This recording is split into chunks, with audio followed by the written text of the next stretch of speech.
Have you ever felt the universe pulling you towards something greater? A moment when everything changes, a pivotal point in history? That moment is now.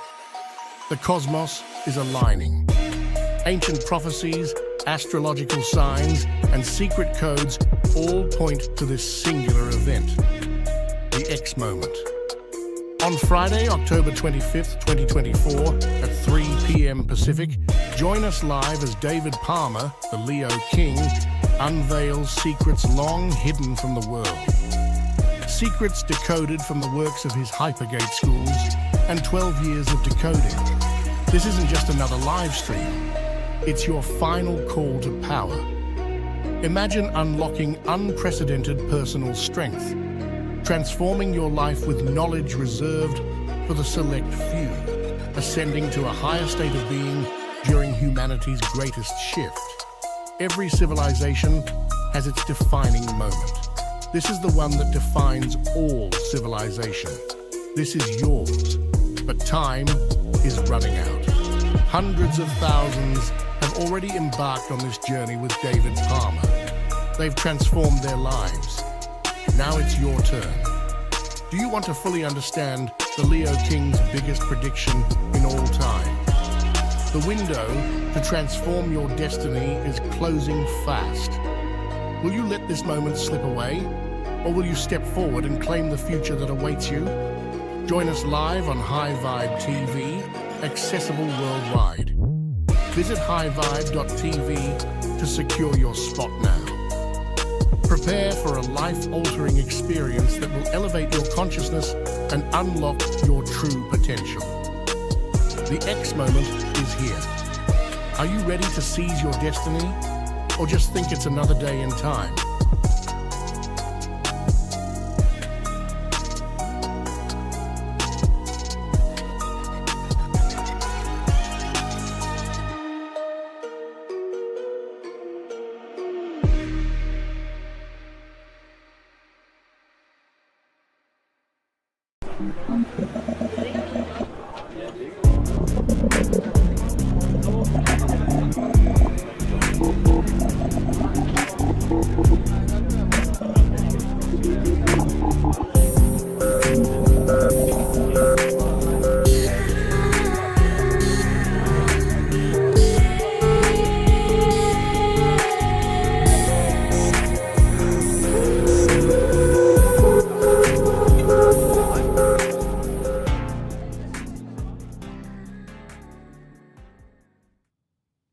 What is going on, everyone? It's David Palmer, Leo King, and we are here for your sun sign weekly horoscopes, but I am throwing in a Deep Love Tarot mini for this special Halloween 2024.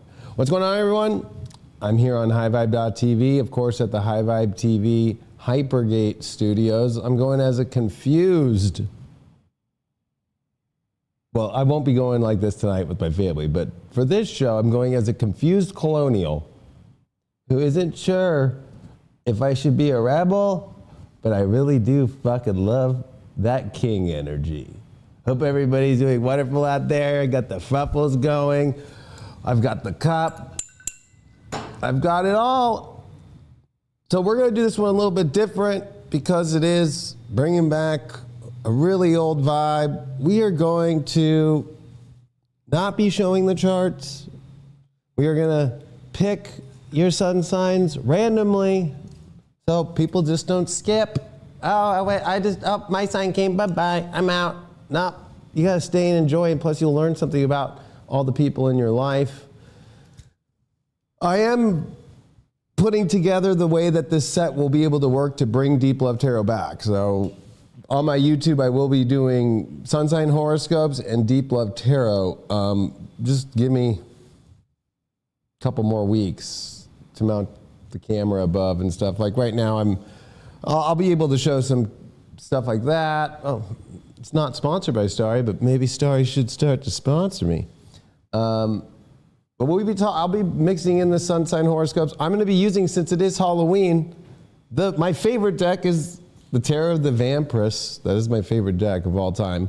I thought I would throw in the shadow deck. You guys all remember this shit? The temple of my body, and you really are not in a happy place. All the good parasite. We're going to have so much fucking fun. Bringing back the old school shit. Just little quick announcements, of course. Got to throw that stuff in there to keep High Vibe alive and stuff. If you've missed my X Moment event, you can download it now. It's $24.95 going into 2025. And after all those years of me doing all my Hypergate classes, I have used the ancient astrology and decoding a lot of it to predict a real X moment. This is before X came out or anything like that. So people who think, oh, you're just running off something like that. No. People were more surprised when X came out because I was predicting that.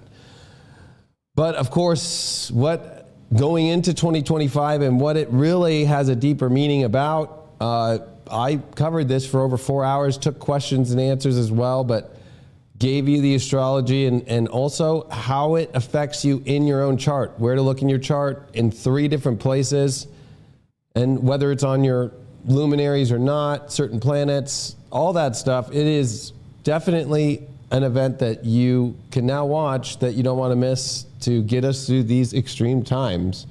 Especially, you know, you can already feel it's getting really extreme out there. So in old school fashion, oh, and also, by the way, we do have the dice that I've been doing for, geez, I don't know, a long time. I've had to go through a lot of different ones because I lose them or whatever, but I will be rolling to see what planet, what sign, and what house to pay attention to for each sign. So in old-fashioned way, I don't have Craig or Brian here, but just me, but you know what I mean? We're going to see who goes first and see what happens here. Taurus is going first, so we got the Tauruses going first here. Oh, I'm going to have to move it. Hold on one sec, please. Hold on.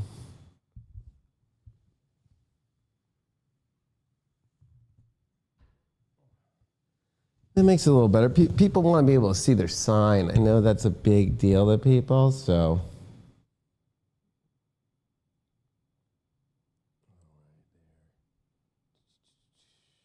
Take that layer off, and we want Taurus to show up.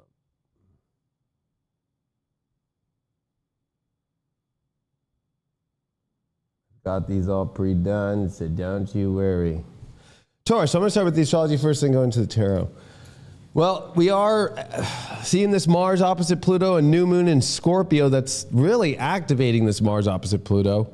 And of course, Mars coming into Leo, where we're going to see Mars in Leo for the next 2 months. And then it will retrograde within a month, and then it will retrograde for a month in Leo, and then come back into Cancer. You know, I like this new moon for you, because stop being so confused in your relationships. If you think about this new moon in Scorpio, it's in your 7th house. This is about relationships. We got Mercury here in this awesome grand trine energy, and then it's leaving and coming into Sagittarius, your 8th house. But if you think about Mars here, that's going to be in a very long opposition. Mars is going real slow, about 21, 22 minutes a day. So it's taking about 3 days for Mars to go a degree. And so Mars on this new moon that's going to arrive Friday, going to be in opposition to Pluto all the way until Mars comes into Leo, which is on Sunday at like 8 p.m. Pacific. And so this Cancer energy is your 3rd house. This Capricorn is happening in your 9th. Talk about conflict of interest in your relationships, about communication, or especially your rigid belief systems, and even maybe the hoops that people have to go through.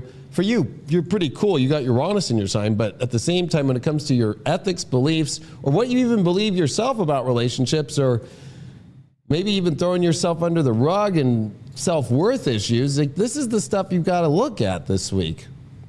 With Mars getting ready to come into Leo for an extended period of time in retrograde, you know, you have to get back to that place to where we started right before the hell broke out in your life, 2009. Mars went retrograde in 2009 in Leo. And so Mars is going to retrograde in about a month on December 6th. So you have to remember that this has been a long 15-year cycle. And then you add Pluto to the mix that's ending its 16-year cycle here in November. That literally, this is kind of like bringing you back to where you were you were more loose, you were more fun, you were more free, and because you weren't overthinking it. And I think that you have to confront that. Yes, you've learned a lot, so don't do the stupid things, but don't overthink it. Don't have such a rigid belief system anymore. Mercury coming into Sag at the same time. I definitely feel like for you coming into that 8th house with Venus that's still here, and Venus opposite Jupiter, so this 8th second house opposition with Venus, Jupiter, the two benefics. You know what you want, but you keep overthinking all of it. Mercury here, stop always looking for, well, let me see if there's something better in the same situation or another situation, or how we communicate. You know, the more vulnerable and honest that you are, the more positive things go. And showing up with positivity, even about hard subjects, you know, is important. Now, sometimes it can be really hard, but you have to be able to be open. You have to be able to be positive, and you need to see that there's tons of doors for you right now in your life.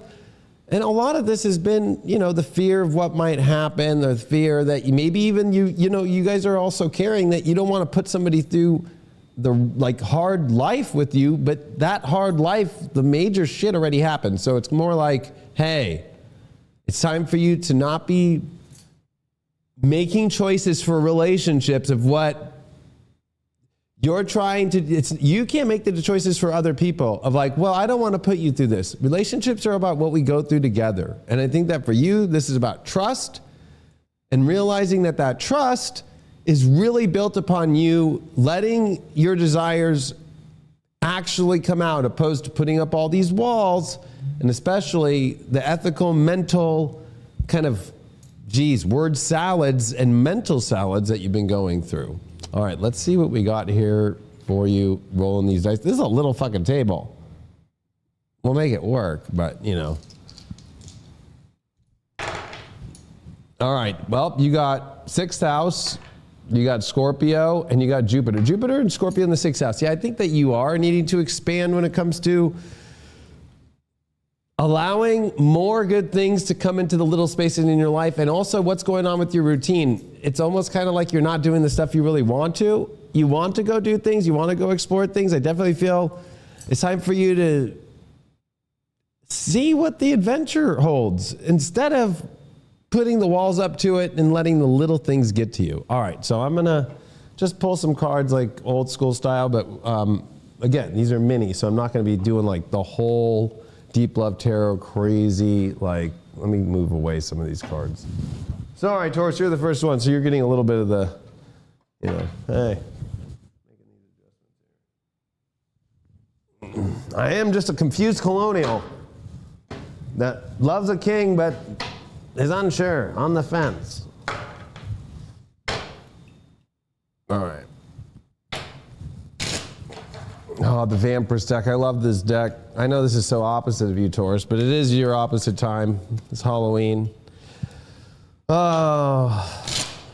You know what's so funny about all Tauruses? Tauruses love Halloween because they let their freak out. They love that shit. But then, you used to be that way more all the time. It's kind of like, what happened to that freak, you know? It's like, you kind of like to be independent a little bit too much and always find a way to run out the door with your Uranus in your sign.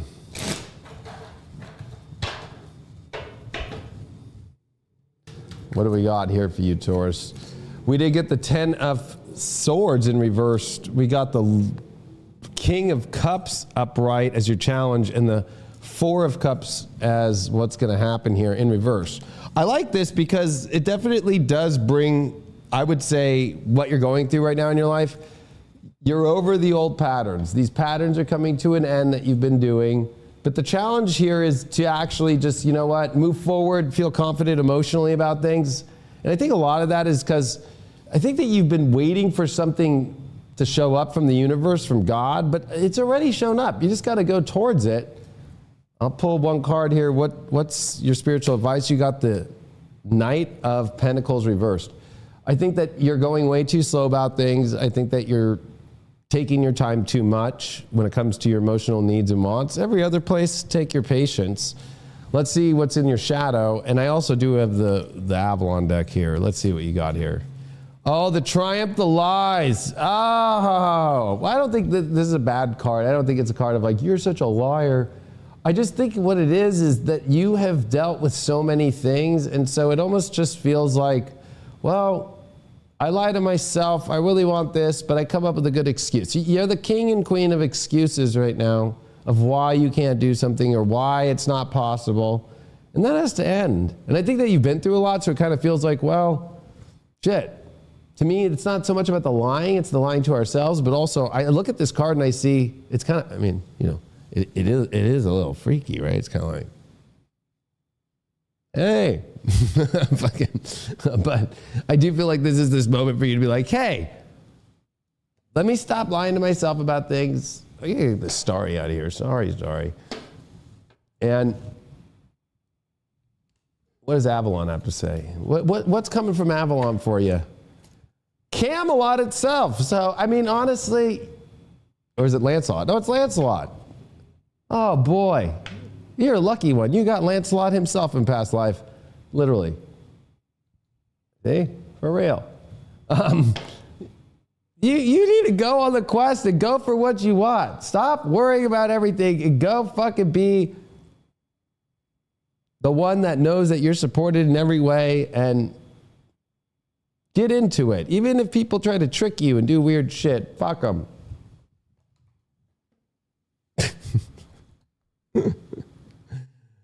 All right, let's move on. Sagittarius, Sages. All righty, let's get rid of that Taurus. Find that Sag.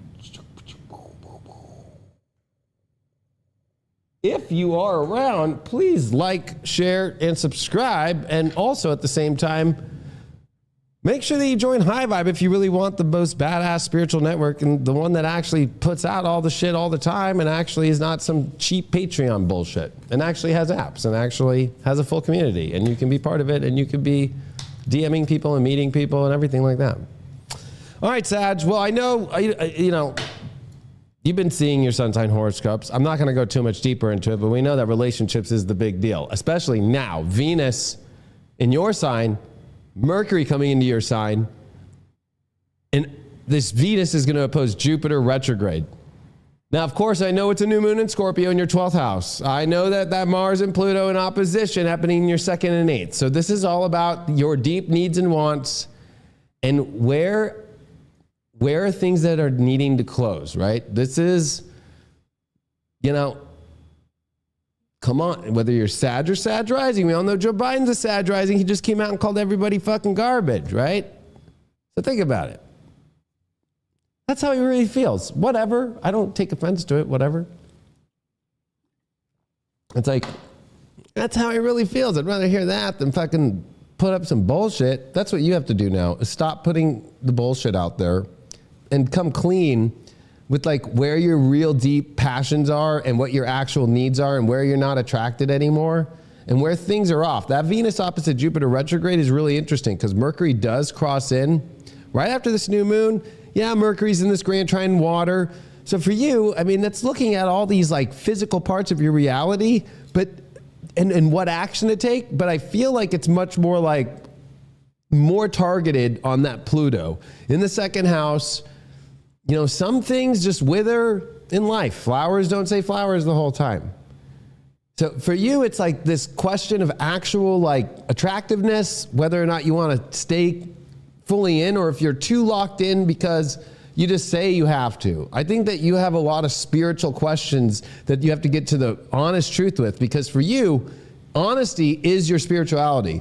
Faking it, acting like you're into something is false spirituality for you. And I think that that's going to be the big thing for this opposition. And with Mars coming into Leo, which is your 9th house, and especially it goes back to 2009, the last time that Mars came into Leo and stopped and started going really slow. And then, of course, it retrograded like it will in a month. You know, this is where it's almost like, you know, your whole story has so many different twists and turns, and you have to be truly passionate about it. You can't be kind of mediocre. So this is you getting over like, I'm like 70% into it. Not enough, needs to be 100. right? So I think you can't keep being in this denial place of like, well, it's not, it's great. Well, it's not. You should be saying that shit is fucking the best shit I've ever fucking had. Whether it's your relationships, the things that you're after, manifestations right now. I would also, with that South Node in Libra, stay away from, well, you know, there's good people around them, or I'm around friends. Like, you need to be focused on your true happiness. There's a lot of wounds there with that North Node Chiron in Aries. And let's see what Deep Love Tarot has to say about this, because if anybody's dealing with relationships, it's Cancers and it's also Sagittarius, or Cancer ascendants and Sag risings. Like, you guys are in the most insane moment of relationships, and for you, this also is different because it does bring back the Jupiter return to 2012 with that Mars retrograde, and we have so many transits coming up here when we enter Sagittarius that are going to be in opposition to this Jupiter.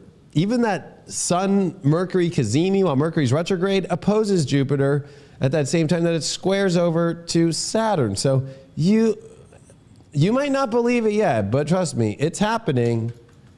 You know, you are, and then Aquarius has the most dramatic love situation going, but that doesn't mean the best way. It means like extremely dramatic. All right, what do we got in here for you? Well, we got the Wheel of Fortune reversed.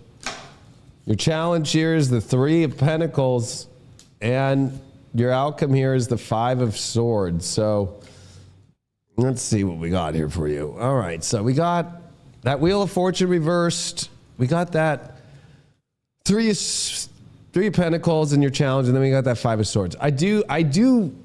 This is a little bit odd because I do feel like for you, one, you want control of every situation to work out the way you want to. And it's just not going to go that way, because that challenge of that three of Pentacles, it is a moment where I know that there is a lot that things can be, but I do feel like for you, you don't have to be, you're juggling with if you even really want the fortune that you actually are kind of desperately asking for. Or you're hoping for something to shift, but then you want it to only be on your terms. This Five of Swords says you're trying too hard, you're pushing too hard for things to align the way you want to. What's your shadow right now? You got fragmentation. So it's what it is you're in a fragmented state. And I think that this is what you need to pay attention to, especially because you are dealing with this extreme moment here in your 12th house, Mercury, new moon in Scorpio in the 12th. So things are fragmented and you're trying to hold it together. Yourself, a relationship, the things that you're going for in your life. And it's like, you need to drop the fragmentation. There's no super glue that's going to super glue this shit together. Let's see what's happening for you in the eyes of Avalon. Well, you got Excalibur, the actual sword itself. Well, there's only a certain person out there, or more importantly in yourself, the ability to pull Excalibur out of the stone. And that makes a special energy. And I think you need to pay attention more to that instead of giving your energy away to things that are, the best way you would say it, fake. It doesn't actually have it. They don't actually have it. You know, it's something that's off there. They don't have that special magic energy. What do you got? I'll roll the dice for you. You got the moon. You got Libra, and you got the 6th house. You got the 4th house. Oh, so your emotions regarding your connections and finding your peace and your balance here. You're trying to tell me that shit ain't happening right now? Maybe you are too comfortable in a situation, or maybe you're doing too much and giving too much to another side. And if you're a single one out there, well, you're just fucking around and really avoid it and fucking with people and then, you know, going, who's the next person? And that's also causing a lot of fragmentation too. All right, let's see who is next here. All right, so Sag, and then we gotta get to the cup, the golden chalice here. Aries is next. All right. It's been a minute since I did this show, a long time. I ended this show when Brian was still with me, Fixed Ear Moon. Make sure you go check out his horoscopes every day on his YouTube channel. Brian and I are great friends. We ended that, and Brian was the one who helped me. I was tired of doing that show for so many years, and that show was like 5 hours long every fucking Monday. And I just needed a fucking long break. So I'm getting back warmed up into this. You know what I mean? You know your boy, the Leo King, he'll always come back. All right, Aries. Well, Aries, new moon, Scorpio in your 8th house, Mercury here, that grand trine to Mars, Neptune. We're not seeing any major planetary aspects as far as, except Mercury moving into a sign, but nothing else is really moving. But this is a big deal this week with Mars and Pluto in opposition being activated by what they rule, Scorpio. They both rule Scorpio, so the fact that they're in opposition for you in your 4th house, 10th house, while there's a new moon in the 8th house, this is a big transformation. It's also looking at the more deeper elements of like, okay, there's this fight for your foundation, and then, well, where's my career going? You're having kind of a weird moment here where Mercury is coming into Sag after this new moon. Venus in Sag is going to oppose Jupiter, so that there's a lot of like in between in your mind, and what you're doing is you're like trying to either figure out a problem this week that comes up that's threatening your long-term vision and your long-term goals in your home life. That can come through relationship energy, and it definitely could come through career shift, or even a partner's career shift, or if you're single, something that's coming up that's threatening your ability to feel like you can be to the target that you want to do. The thing is you're going to have to trust and go through this process, and you're going to have to say, why is this happening?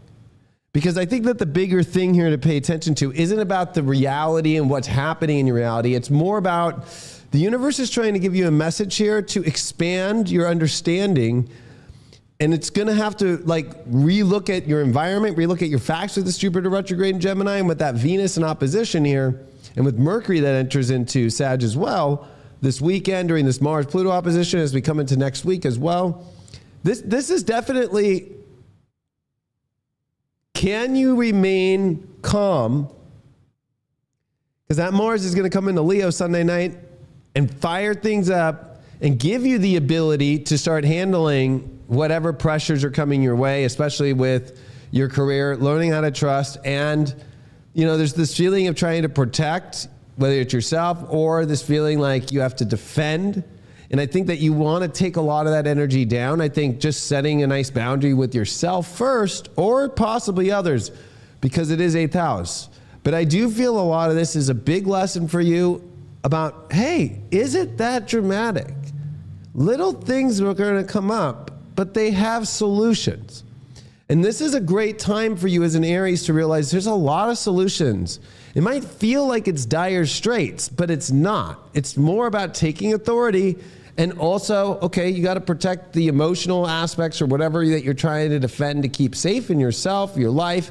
But that's more of like, okay, there's time. There's time to figure these things out. It's not like there's going to be some sort of crazy immediate situation that if you don't fix it now, it'll go to hell in a handbasket. That's not happening.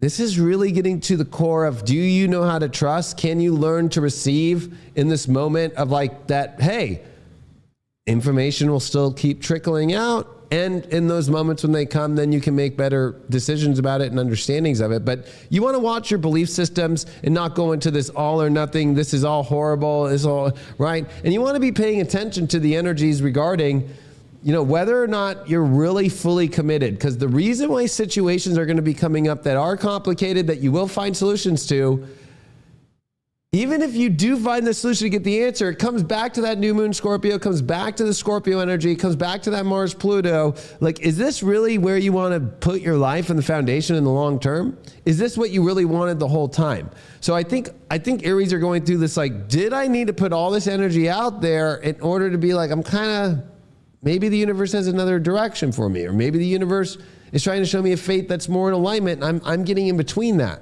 So it's more about receiving what happens and seeing what plays out, and then realizing it's actually here to show me, and it might be 100% how committed and how much you want something. Sometimes the universe has to kind of make us feel like we're going to lose it in order for us to actually go, oh shit, yeah, I'm fully into that. Or it might make you realize after you go through all that this week, like, am I into that? At least you got this Mars coming into Leo to stay for a while. That is your 5th house. I think it does give you this courage. I think it does give you that energy to kind of like see actually what you really like with all this Scorpio energy. But mixing that with this Venus and Sag, this Mercury and Sag, there's definitely some fire here to help you get through this stuff. So I would not be tripping out. I'd be going, well, let's see what happens. Let's see how we get through this moment. Let's see if it's actually what I really want in my life, opposed to getting too lost into, you know, in a very Aries fashion with the North Node Chiron still in your sign, of course. Feeling like, again, and Saturn, Neptune in your 12th, again, oh, it never is happening. It's like, maybe this is all about getting to the actual truth of what you really want here, that you've like already made a choice, and maybe the universe is saying, hey, we look at it again and see what else is out there. All right. Dice-wise here, what'd you get here? Well, you did get Pluto. All right. You got Pluto. You got, oh, look at that. 7th house. Pluto in the 7th house in Pisces. Oh, well, I think that you could be dealing with a repressed feeling or past situation also about a relationship situation or a confusing situation and you need to get to the bottom of in a relationship, or the problems that you're dealing with are because of a relationship. And that doesn't mean like love. It can be anybody, an employee, a person that your boss, it could be a family member, it could be somebody that's causing a disruption or a problem that you haven't been paying attention to enough. All right, let's see what we got in the Vampires deck here.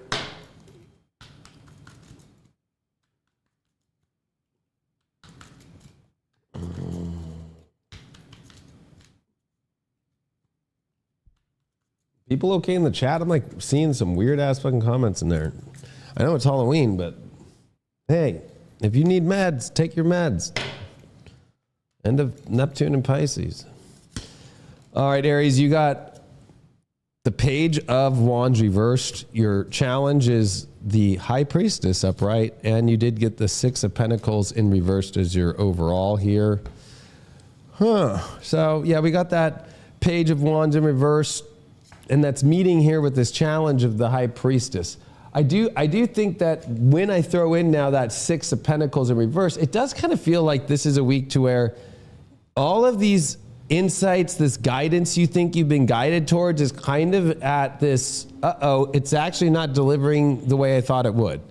I look at this with this Page of, you know, Wands reversed and this 6 of Pentacles reversed, like, you don't need to beg for things to change, but you know, this is kind of showing you that maybe your guidance was only looking at like a certain way to look at things in too good of a situation, or you were kind of misguided recently by somebody, definitely like a reader and like somebody who honestly doesn't have the goods, but you thought that they did. They're not really a good reader. Let's see. I want to ask about that. Oh, well, you did get the King of Cups here. I would say that, you know, this is a faith test about whether or not that vision that you see is actually going to go forward or not. You have to be secure with all things. It's not about, oh, it needs to feel happy and joyful and exciting the whole time, right? It's kind of like Kamala's campaign, right? Like that bitch says joy all the time, but she doesn't even fucking have joy in her life. That bitch is always drinking out of the fucking bottle and then getting on stage after 2 Xanax that she takes and then fucking screams like Hitler and then calls other people Hitler. You got to find some emotional stability this week, because for you, I think there is this feeling that it's something's gonna crush you, but it's not gonna crush you. That's the whole irony about it. Let's dig into your shadow. What's going on shadow-wise? Artificial heart. Yeah, I love draw. I'm getting back into the flow after years. I haven't done the show in years. You're not into something fully that you've put so much weight on, of the way that you want your life to look, and there's something missing. Either A, find that part of it that's missing to see if it's still worth it, but also, are you keeping your own happiness like locked up in a fucking Tesla robot? Like, what the fuck's going on here? Let's see. I gotta ask Avalon here, because come on, Merlin. Show your old buddy Lancelot what's up. Who now wears the king fucking this life. You got the white heart. So you got an artificial heart, and then you got the white heart. You know, I don't know if you remember when I used to pull this deck, that white heart here is this awakening, it's perspective. It's honestly this awesome one where it's this white, you know, whether you want to call that a reindeer, you want to call that a moose, you want to call it a deer, but it's this white deer that's out there that's underneath a moon, and it's at night, and it's having this great awakening and starting to see, which is really weird because I did get in your challenge position this high priestess from the Vampirist deck, and she's looking at the moon too. So there is something about this new moon that's taking you to a level that I don't think that you're ready to handle, but you're going to be able to handle it. I think that you need to turn on the furnace and get that heart beating again, because you can't keep everything locked out emotionally, and especially with your own happiness, people, all that kind of stuff. Geez, being a colonial is fucking hard. Especially when you put on, you know, I don't know, I'm a confused colonial for Halloween that doesn't know if I should be king or just stay colonial. I don't know yet. I'm still figuring it out here. It's, you know. All right. Who is next here? Who's next? Pisces. Fishes. Pisces. My wife's a Pisces. I live with Pisces energy, and then I'm a 12th houser, so it's kind of like a household full of 12th house. Our daughter, though, has no 12th house, although she has Neptune and Saturn in Pisces. So there's a lot of that Pisces energy in our house, which actually is a beautiful thing. All right, Pisces. Whoop, whoop.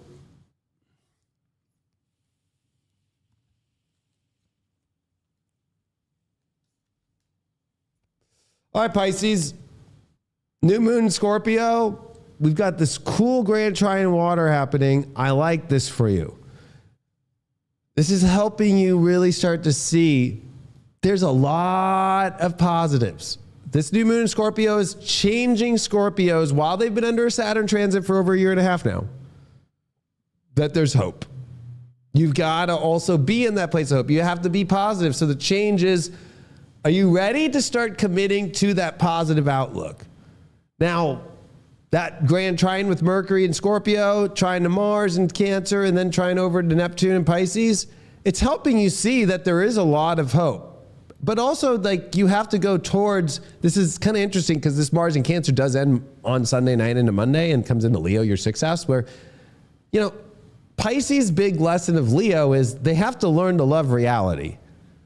I know it's fun to love, like, you know, your imagination, but it's about, you have to love the reality to bring that imagination to life. And so the way that I look at the Cancer part of this in opposition to Pluto, the last Mars opposite Pluto in Capricorn, is this is an extreme one because it's slow on both ends, but it's the end of Pluto Capricorn. It's like, this is about finding your own space in the world without you worried about what everybody thinks, comparing yourself to other people, like you finding really your own. That's why Saturn, Neptune's in your sign. We see this grand trine, but that Mercury comes into Sag.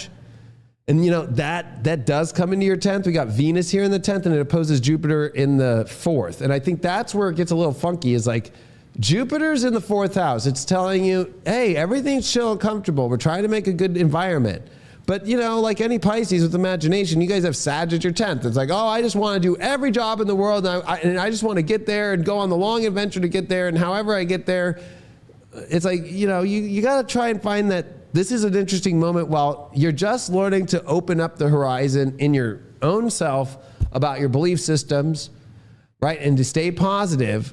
And I think that this is for you to realize, okay, it's more about letting go of the compare and the contrast with people, finding what your heart really wants, and then seeing where that Mars in Leo is going to go in the retrograde. And that brings you back to 2009.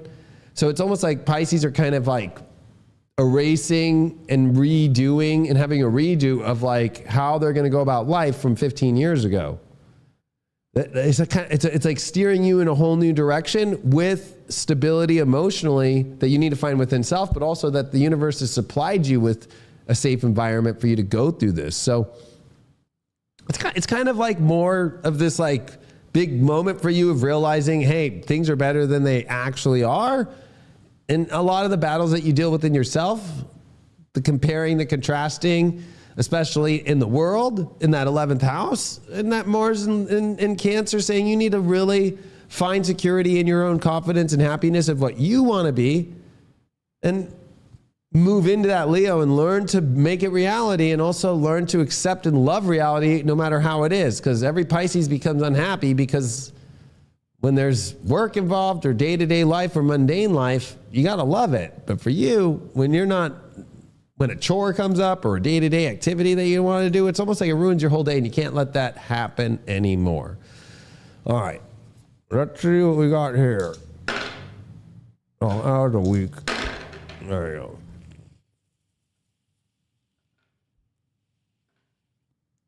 You got the sun, you got the 4th house, and you got Virgo. So, that's your opposite sign. But I think it's a lot more of like, just take care of the basic needs emotionally, and then everything else, just chill on. And then you're going to be able to see. I think that you're worried about things that are way out. Like, it's almost like worry about your house, like worry about your own like personal space. Don't get worried about all these things out there in the world, because it's almost like then it comes into your space. Like, this is where it's about that sacred space, that sacred, comfortable place. And just worry about those things. And then all those other things are much easier to see. Let's see what we got in these cards here. I'm going to have to do a shuffle because I'm using the same Vampers deck for everyone. It is Halloween, so. I understand what it's like to be a Pisces, because right now I'm I like to play the role while I'm doing it. I'm going to be 2 different costumes today, but right now I'm the confused colonialist who doesn't know if I like the king or if I want to be a rebel.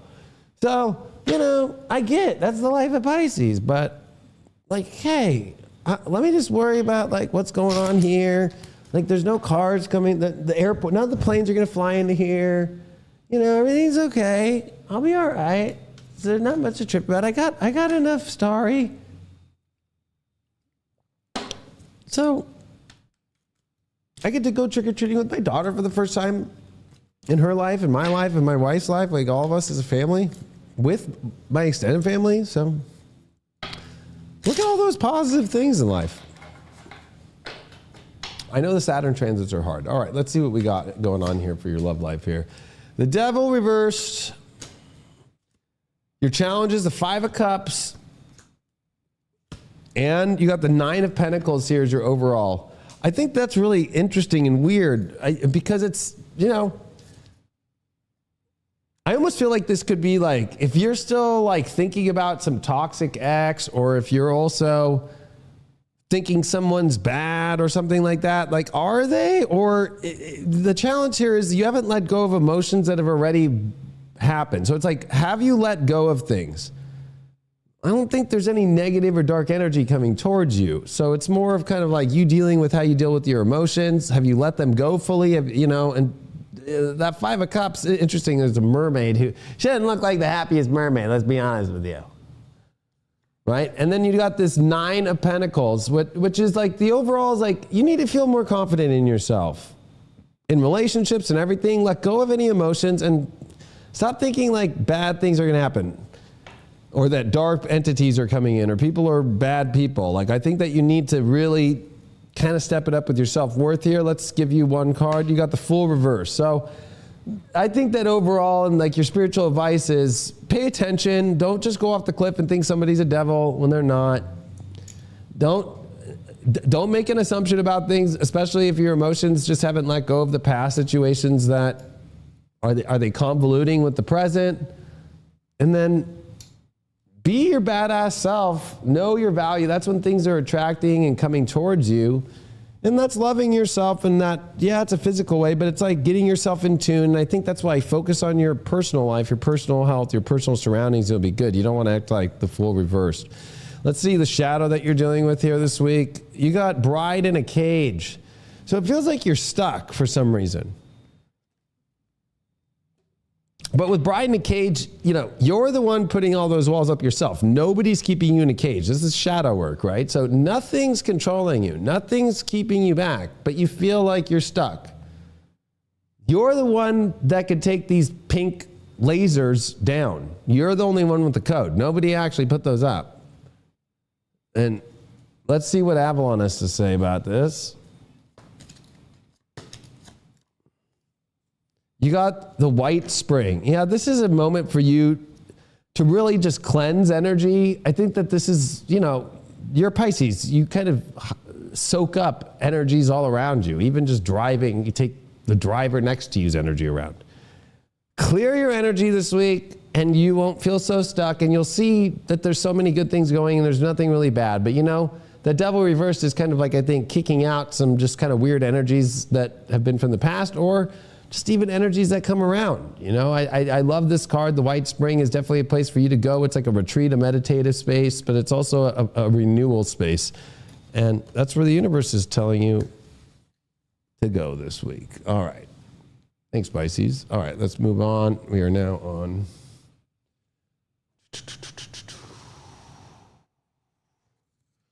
Scorpio. Beep, beep, beep, beep, beep, beep.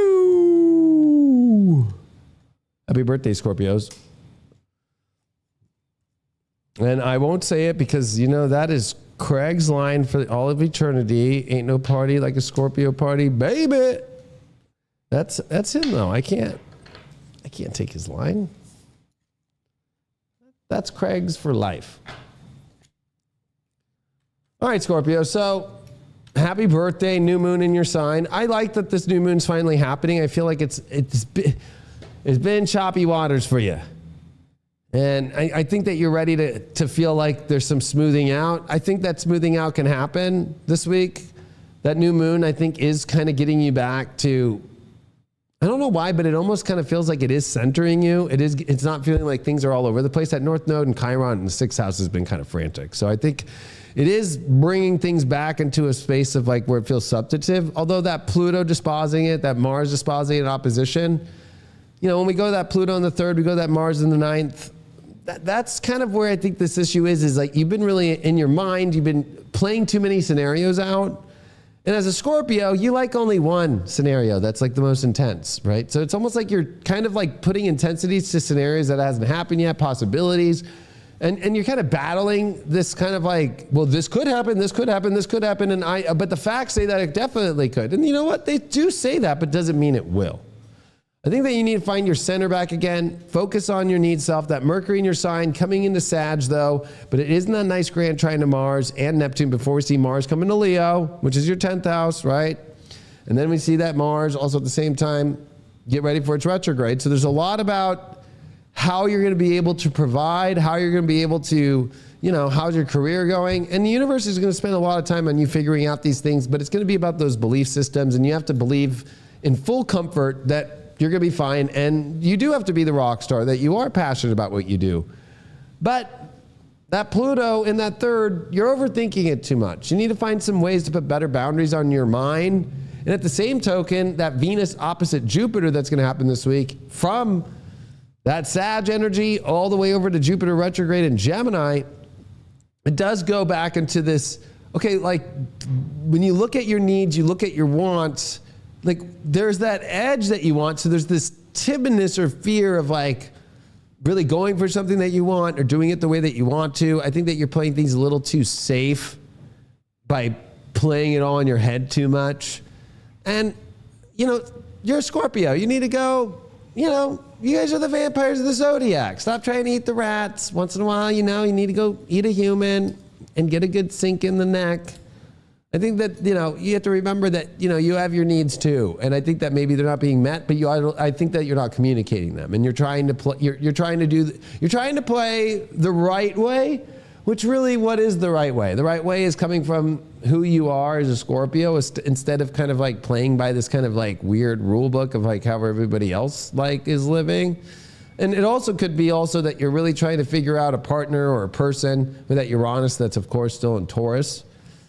And maybe things have happened over the last couple of days prior to this reading this Halloween with that Mercury opposite Uranus. I mean, look at Joe Biden. He's a Scorpio. He's just calling everyone trash, right? We obviously know him, and he's the one that's helping Kamala lose, right? That's great. But fucking Joe Biden. Whoever thought we'd say, I'd fuck Biden shirts all the time, fuck Biden stickers. And now I'm like, all right, you know what? fuck yeah, Biden fucking keep taking her shit. Fucking love it. But it's like, that's the interesting part now. You're at a place to where I think you dealt with a lot of your shadow work. We're going to go into that in your love life here in a second, but it's like, it's time for you now to be authentically yourself and not stop worrying too much. And you're playing too many scenarios of what could happen. I dare you to see what happens. This is the week of Scorpio. I dare you. With a good positive message behind that dare. All right, what do you got here? All right. Well, it looks like you did pull up here the 6th house. You did get Gemini, and you got the sun. So you got the sun in Gemini in the 6th. Yeah, you are really nitpicking and way too stressed in your head and mind, and you're really stuck in your mind here in every little nook and cranny. And that's the problem. Let's see what we got here for you. Here. I do feel... You did get the 8 of Swords in reversed here as your first card. Your challenge here is the 10 of Pentacles. You have this whole fear of some sort of security or foundation. And you get the Temperance reversed as your overall. So I think that for you, it's like you need to get back to just letting things develop as they do instead of trying to overcompensate. Like, I almost feel like you're trying too hard. That 8 of Swords in reverse here, that's a weird card. I mean, this is a moment in your life where, you know, it doesn't have to be so extreme and so bad. I feel like this is you realizing you're not tied up, you're not in toxic energy. The toxic energy is just constantly thinking about it. And because your challenge card is the 10 of Pentacles, it's this fear of the family, the root, the foundation, the security, and building, you know, something that lasts a long time and thinking that that won't happen. So you could be tripping out money, especially with this Jupiter, 8th house, 2nd house, Venus, Mercury. And then that Temperance card, you're not letting things naturally play out. So you're trying to send the email before the email needs to be sent. You're trying to do the thing that needs to be done that doesn't need to do. I'll pick you a card, your spiritual advice with this, and you did get the 6 of Skulls, 6 of Pentacles in reversed. So I know that you feel like a charity case and you wish that something would just show up. What you need to do is show up for yourself better and just show up to situations with a lot more ease, grace, and letting go of this feeling like something bad's going to happen. Because I think that you're actually spooking yourself. And you know what? Scorpios are the ones that are supposed to spook people and spook the world. But for some reason, you're the one that's getting spooked. Let's see what's going on with your shadow energy here. Oh, to be or not to be, that is the question. This is your love life. You're kind of in this weird space. I love this perchance to dream card. Of course, that comes from the understanding of to be or not to be. That is the question. Gosh, that Scorpio, you know what? It is deep love terror. You need to go you need to go fuck, bro, or chick. Like, you need to go fuck. And stop thinking in your head while you're, you know, it's kind of, I'm going to go to camera. It makes me feel, Scorpio, like you're the one that's like listening to the TV and watching the TV while you're having sex, or you're not having sex, or you're feeling like there's something off, or I'm too stressed. Like, shut the fuck up. You know how many people have told you that and you've been like, what? And you've gotten all upset. Now you've become that little bitch. Stop being that little bitch. I'm too tired. I'm overworked. I don't have the ability. You're a fucking Scorpio. Stop being that little bitch. And fucking slay again. Jeez, deep love tarot really has to come back, right? Nobody else tells you like it is like that. Fucking shit. Well, in Avalon, yeah, oh boy. It's so weird. You're at the Isle of Avalon, just out on this island all alone. That's the problem, is like you're too distant right now. You're kind of like too overwhelmed. I think that you need to just drop all the overwhelm, drop all the thoughts, get off this damn island. It's not Epstein Island, at least. Get off this damn island and then fucking in contact and in person actually connect instead of, I hate to say this, but should I put it in or not?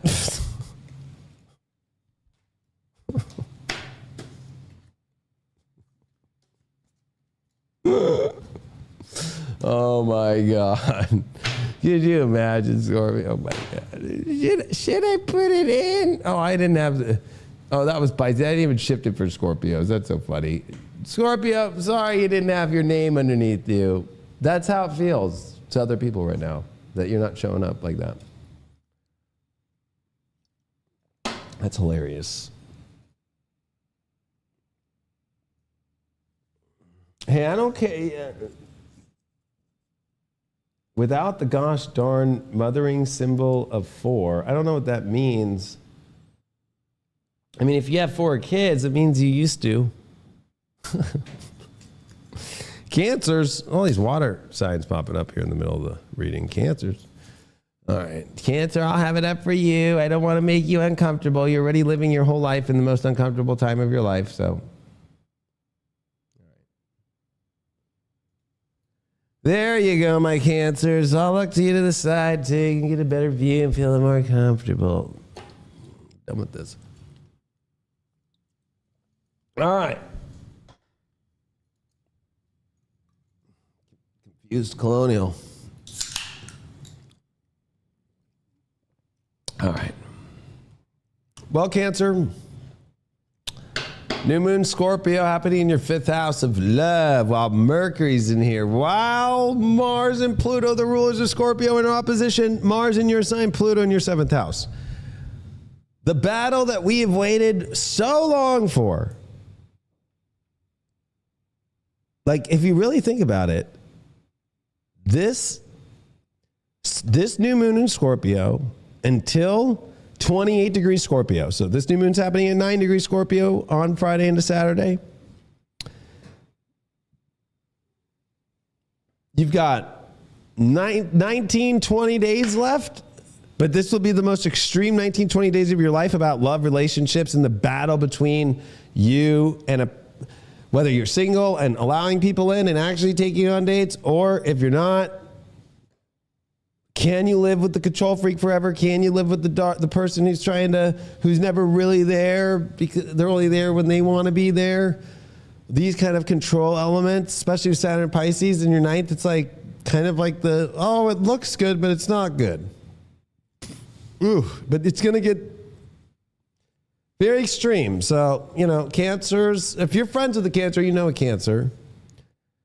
It's always, the Cancers do such a good job. You do such a good job of hiding how you really are going through things. So, people are going to be surprised. Like, what? Like, a good example is like Giselle, right? She just came out saying she's pregnant. She's a Cancer. She left Tom Brady, then she went for what she wants. The question I would ask is like, how does she really feel about it being with this guy? 9 years younger. See what I mean? There's a lot of interesting things going on. And Cancers just come out of nowhere with those kind of things. Like, what? Now, this Venus-Jupiter opposition happening for you, of course, Jupiter in your 12th house retrograde, Venus in that 6th house opposition. So you're working a lot out of how to figure out the best route through this moment in conflict with your happiness. What's the answer? Doing what the fuck you want without thinking. You're thinking way too much. But especially you're trying to have a specific, positive, not even plan, but understanding. And you're waiting for that right understanding to show up, and it's not showing up. That's the problem. I do think that this is a major moment for you to actually get to the very specific details of actually how you feel, how you're going to deal with these things. Whatever you're dealing with is going to be the hardest stuff you've dealt with in your life. Emotionally, like the choices that you have to make at this point are, like, this is about you. That Mars retrograde that comes in Leo, and yeah, Mars is coming to Leo, your 2nd house. You're going to be fighting for your own turf, for the things that you really want in your life, especially your values, your needs. And that Pluto will come into the 8th house, right? For 20 years. So it's like, do you have to have the energy that feels like you have it, but it's really too weird. But I think that you need to look at what's even weirder. Staying in the energy that makes you feel really trapped and not fully seen, and where you give too much and you don't get anything back. And also that passion that's real. Like, I feel like every Cancer out there has never really gotten their full rocks off, right? If you think about Pluto coming in the 8th house, you think about Pluto in Capricorn the last 16 years, this Mars is coming into Leo. It hasn't retrograded in Leo since 2009. It's kind of like this 15-year arc of you kind of like always having to kind of just put up with things the way it is and not really getting your needs met, but getting like your own some other person's needs met all the time, but you're not getting your needs met, and it's almost like it's either doubled again in that way now, and you're like, what the fuck? It's like, this is you taking your power back and not, waiting for you for some miracle to happen is not going to happen with Jupiter retrograde. I'm sorry to say. Especially, it's like the miracle is that the universe has dropped the fact bombs for you to do. Uranus is still in your 11th for a little bit longer. By the time we get to your birthday, Uranus is going to say what up to Gemini. So Jupiter's not in your sign yet, and when it does come in your sign, it will square Saturn and Aries. So you have to remember that you're going to be dealing with a lot of things. Saturn's still in your 9th. You need to make the story happen and not just believe in it wholeheartedly without looking at the facts, or just try and like Disneyland this motherfucker again. Right? Like this is the fight for you. And this is the fight that you need to stop worrying about what everybody is going to feel off your own choices. You got to take responsibility for what you need in your life. Let's see, what do we got here love-wise? Because you are definitely in the most extreme love position of everyone. You do got Pluto. No, is that Mars? That's Mars. Mars. Wow, that 4th and 6th house keep playing out. 6th house and Gemini. Mars and Gemini in the 6th. Well, yeah, again, I was looking at that Venus opposition in your 6th to Gemini, Jupiter in the 12th. It kind of reminds me of that. It's like you're pushing to understand and change reality, but you're trying to do it in a specific way. And I think, yeah, that's possible, but I would say that you need to actually do what is the actual factual move and actually execute it and do it, opposed to like keep making too many adjustments and changing your mind. So it's like you're ready to do something and then, oh no, I don't want to, or I was about to, but they were so nice and it just wasn't the right time. It wasn't the right time. And then it's like, how many times have you said that?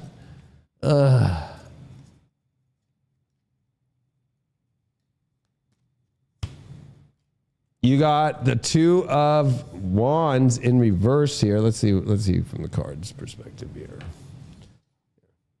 Right. Oh, you know what? 2 Wands reversed. You got the Page of Swords upright here. Ooh, it's your challenge. And you got the Strength card as reversed as your overall.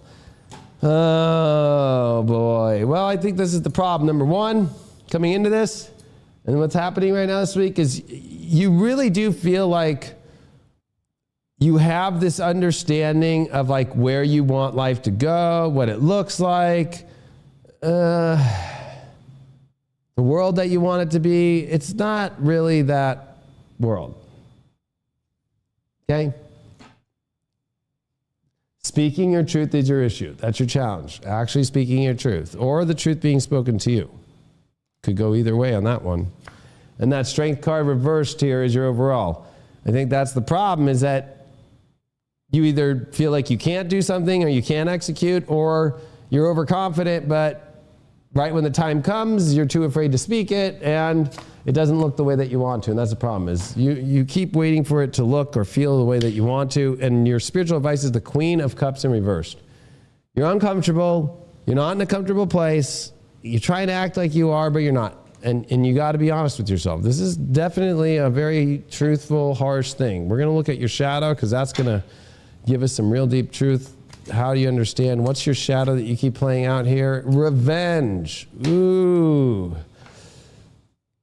You know what? You might not realize it, but subconsciously, there is this pissed off energy. This energy of like, why did I get in myself in this place?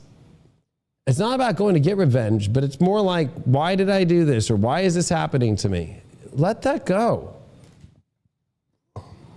What does Merlin have to say up there in Avalon, in the Lady of the Lake? Oh my God, you got Merlin. I'm not even kidding. Look at that. Whoop, boop. Well, that's the best card in this deck. You got Merlin to show up here to help you follow that spiritual guidance and let magic take over and happen. Not by just taking over your situation, by actually going to it. But it is perfection, magic, alchemy, right?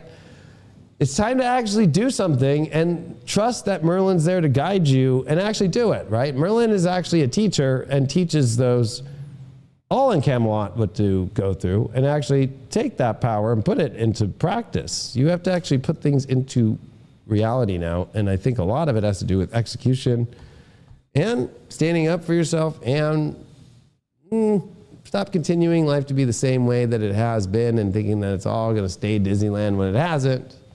The ride's broken. It's not coming back. All right. I mean, you can wear your headphones, go to Disneyland, still play the old Disneyland music on the old ride that's changed, but it's not the same. Every cancer in the world, get pissed.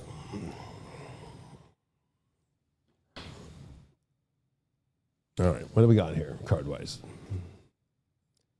Confused colonial.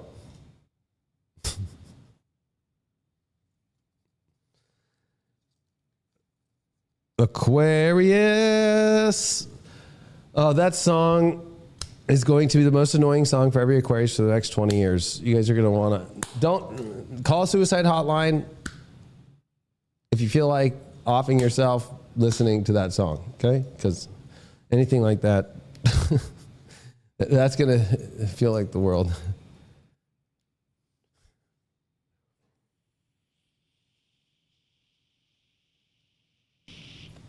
Confused colonial, okay? Just let me be a confused colonial. All right, Aquarius. Fucking shit. Confused colonial.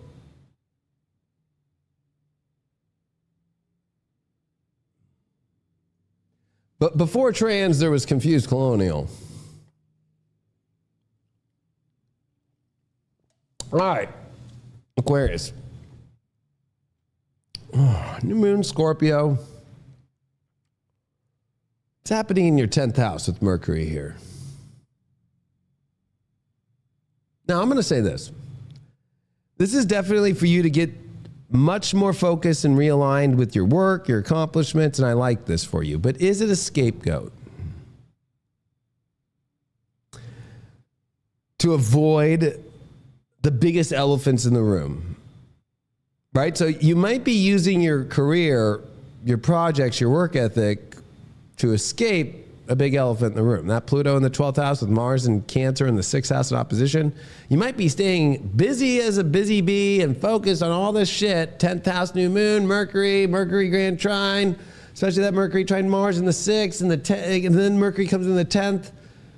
And to the 11th and Venus. So it's like, oh, and then I have all these things to go do in the world. And you know, it's good to stay social, but you know what's going to happen is the social is going to be looking at your love life because Jupiter retrogrades in your 5th house. So I think the big elephant in the room is your love life. And I think that you're using work to not pay attention to it or not want to deal with it or think that, oh, well, in order to deal with it, I got to get things back on track at work in order for me to either get out or for me to actually for them to stay with me or for me to be popular enough or to be seen enough to actually attract somebody. You're dealing with a lot of these weird conundrums that really are about this Pluto. You're the only one with Pluto in the 12th, right? So you're the only one dealing with lots of shit that needs to end and lots of shit that's behind a closet that you have control way too much over, addictions, you know, traps that you've gotten into that feel like they're too hard to let go of or to get over.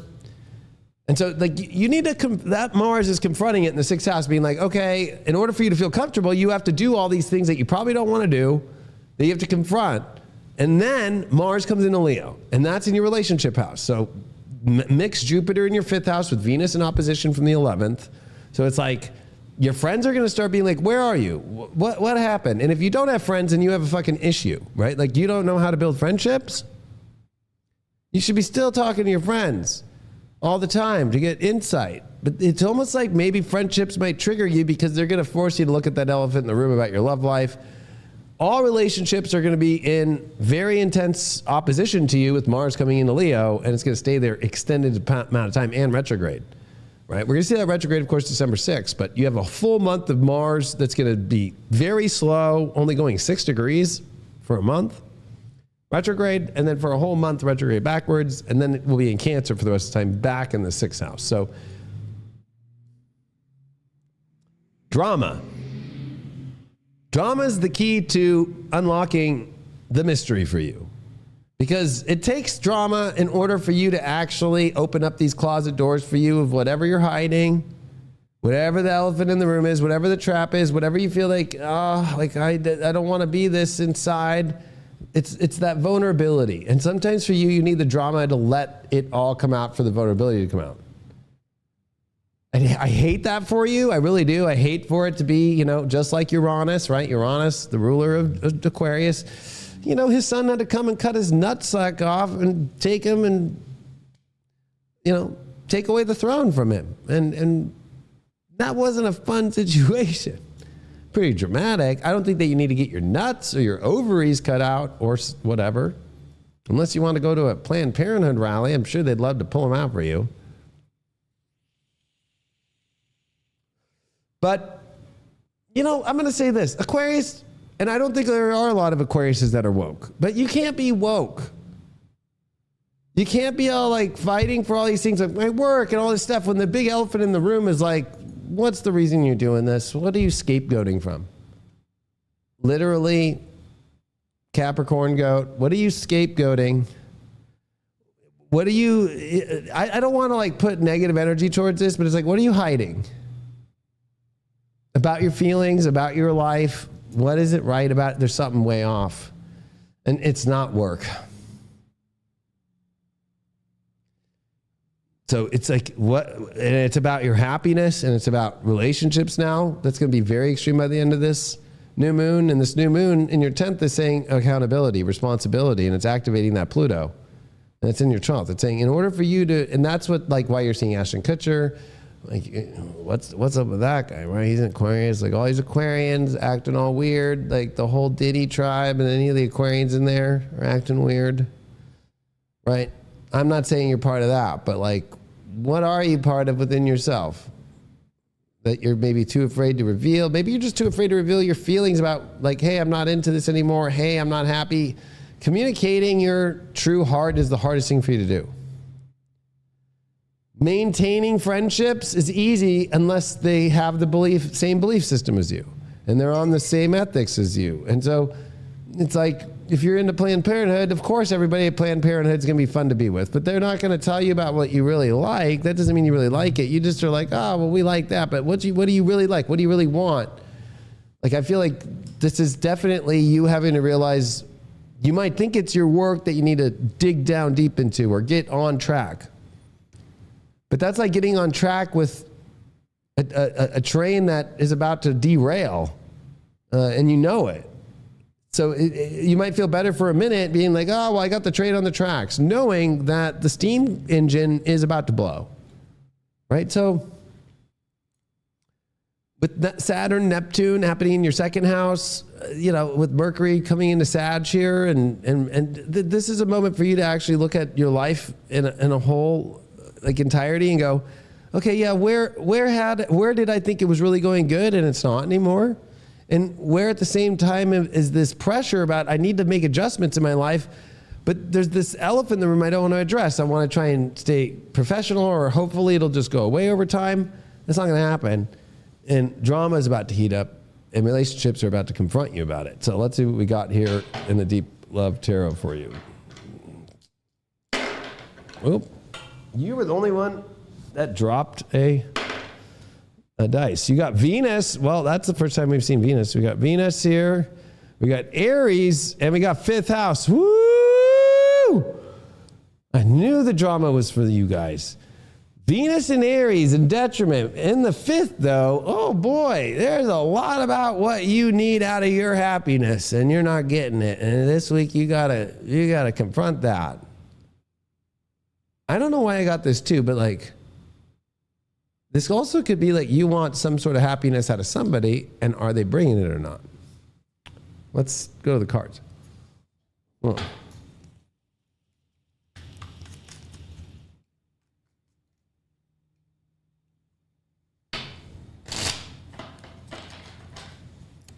let's see here. Yeah, I'm dropping cards with you? Shit.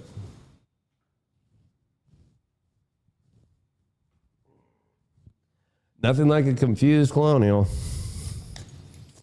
If you're thinking about going trans, don't wait till after Pluto Capricorn.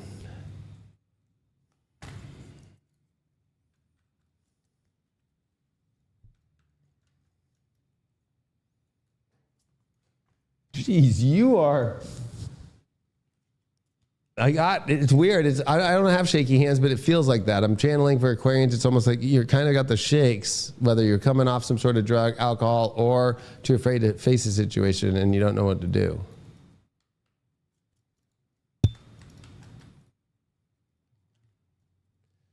Shakes. Or you're dealing with an alcoholic, or you're dealing with somebody who's got an alcohol issue. You got the Death card reversed as your first card. Your challenge here is the Eight of Wands reversed. And you got the Seven of Pentacles as your overall. Well, with that Death card reversed, it's like things need to change and you're not confronting them. It's like you're too afraid of the outcome or something, so you're spooked. You don't want the evolution to be taking place right now. That Eight of Wands, you want things to go a different way and they're not going that way. And so that's why you're like, well, it's not going the way I want to, so I'm just going to avoid it and maybe it'll go away. You're the king and queen of avoidance. Seven of Pentacles. It's almost like, what is this vampire chick doing? There's a lot of things in this deck. All the vampire chicks are having a blast. They're drinking blood. They're having fun. This bitch is just sitting there fucking trying to take a little, she's like the boring model. Because the Seven of Pentacles is like, do I want to do this work? Do I want to rake these leaves? Is there value here? It's a question. It's not a specific answer. That's what I like about the Seven of Pentacles. It's like, it can be worthy of all the work, or it's not. Or it's like holding on to something that really has no value. So you're really, I think, questioning your values. Let's see what your spiritual advice is here. Two of Cups. Oh, it better be like that. See, that vampire's having a good time. Although in this deck, these are the only two that are not vampires. Although I think the funny part about this deck is she just turned. You can see it in her eyes, but he doesn't know. But, besides that, I think that, this is the issue. This is what's coming up. I'm getting intimacy issue too, kind of like not popping you off, or you're not being popped off. Okay, what's the shadow? That'll help us here. Where's the shadow at? Ooh, envious gluttony.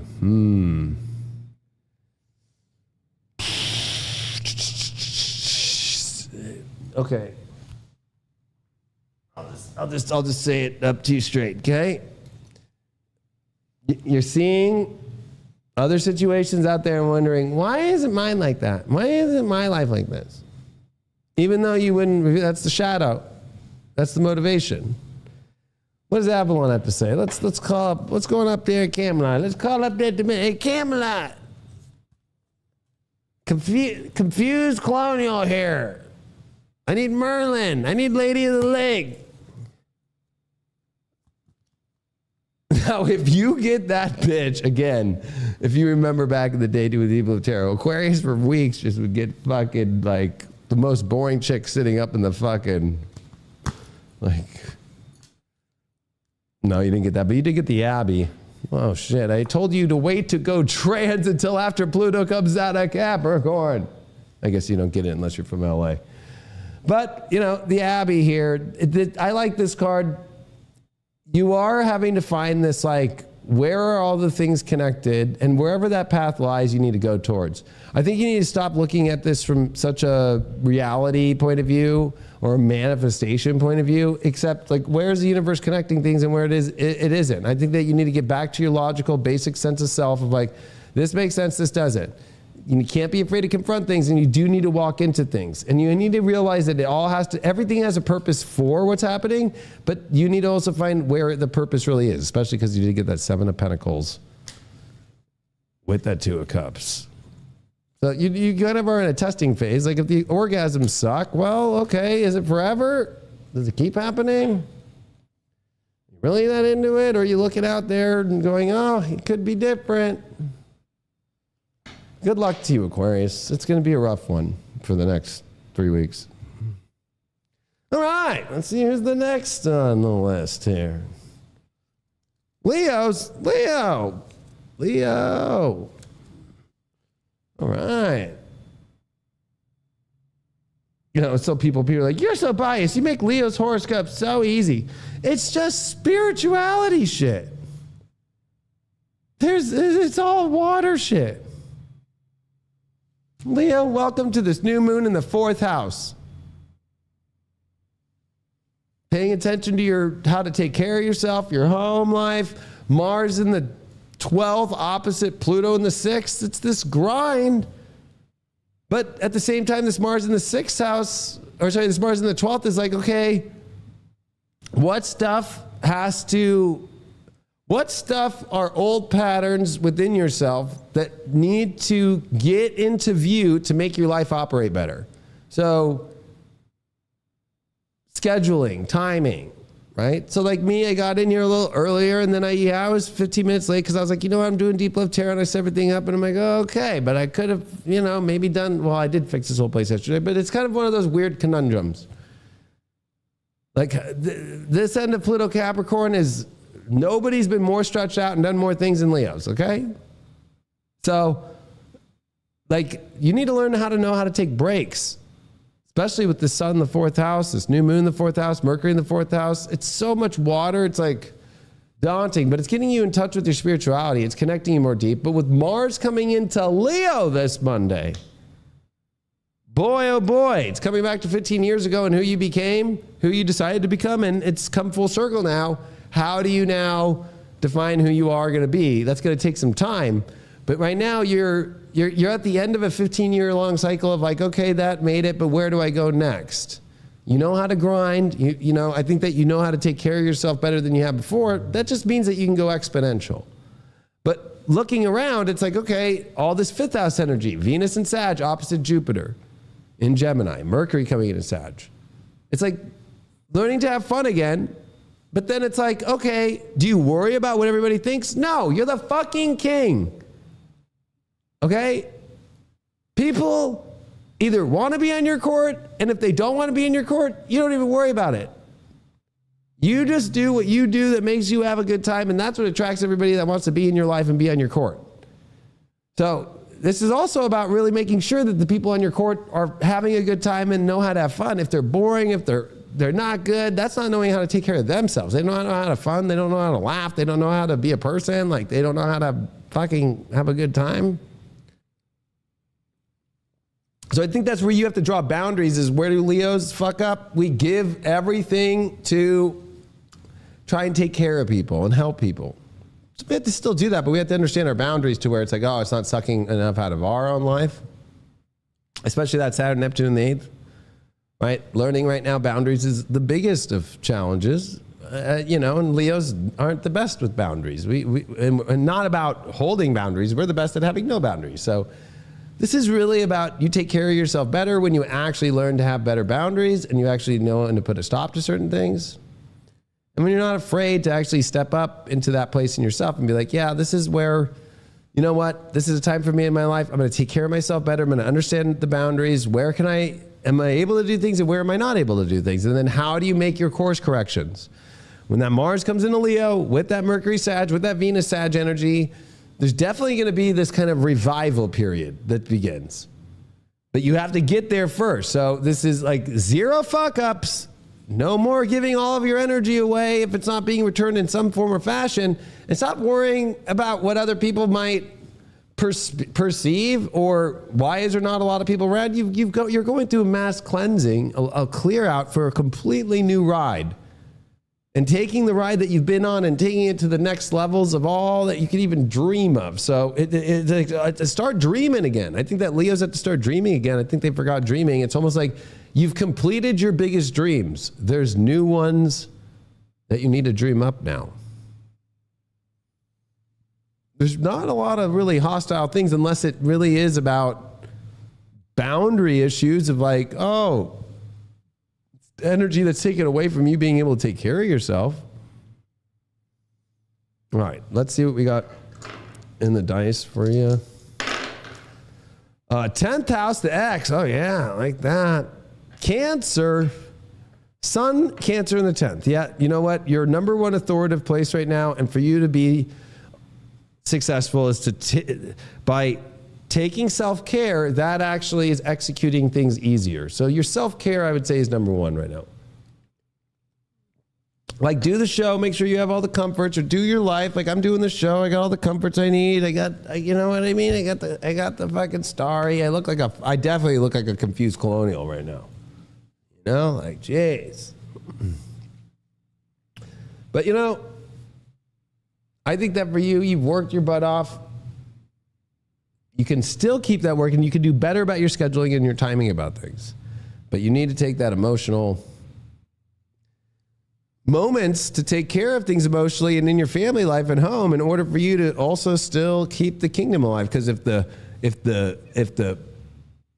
foundation goes dark, you can't be bright up at the top.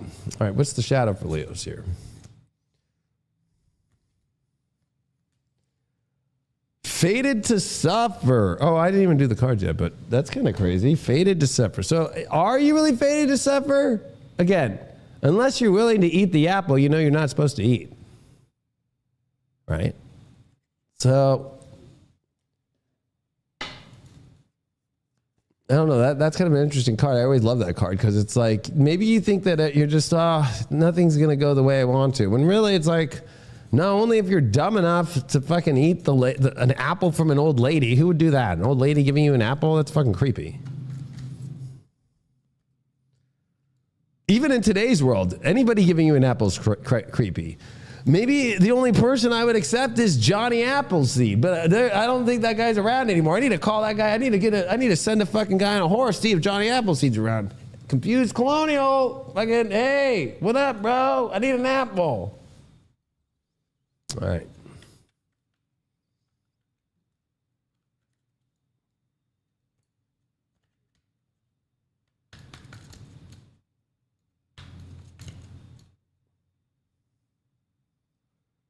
Can you please not be the same low vibe Scorpion shit tonight?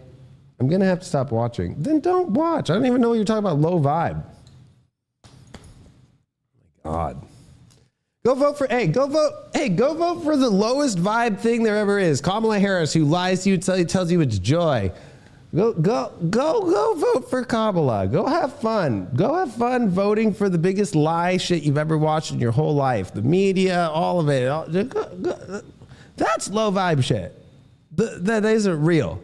That just tells you what you want to hear, and they're actually controlling what they want you to hear, which is creepy because they're making you believe it's what you want to hear because they built up that narrative for so long. It's fucking crazy. So if you're telling me I'm fucking low vibe, sitting here fucking having a good time, fucking throwing cards, fucking doing astrology to help you fucking figure out your life and from a positive place, go have fun voting for the most fake campaign that doesn't care about your health, doesn't care about fucking vaccines, the shit that they're putting into kids, doesn't care about, they haven't even talked about it. Tried to force vaccinate you. They literally did.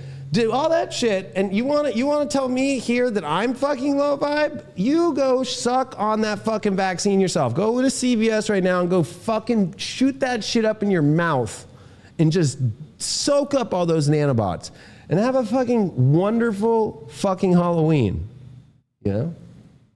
I have no problem to say that shit. Fucking people are fucking... That's me throwing up some boundaries. Fuck. Or go get laid. Sounds like you need to go get laid.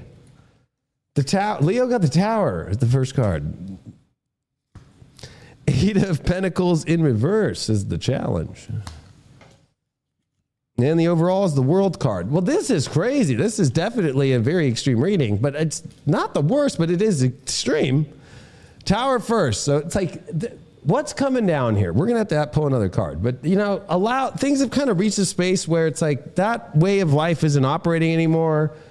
Like the storms come, it's taking things down. The challenge here is the Eight of Pentacles in reverse. So it almost feels like you're starting from a completely new place.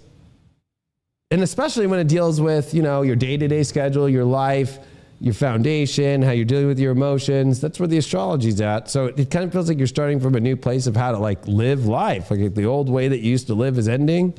But the outcome's the World card. So it's like you have come to this major completion point and you are moving into a new world. Let's find out what your spiritual advice is here. You did get the Ace of Pentacles in reverse. It's not a full-blown a new road in a creativity or the physical life. It's much more of this part of you that I think that is happening, that it's like, in order for you to not have to create a whole new life, the way that you maintain your life now and to keep it going is a completely new way. And it's like, let's find out what that Tower is about. Nine of Swords reversed. Yeah, I think that, you know what? There's been a lot of fears that honestly, you don't need to be worried about anymore. I think this is also being anxious about situations that really you don't need to be anxious about. I think that, you know, you've been anxious enough for 16 years with Pluto and Capricorn.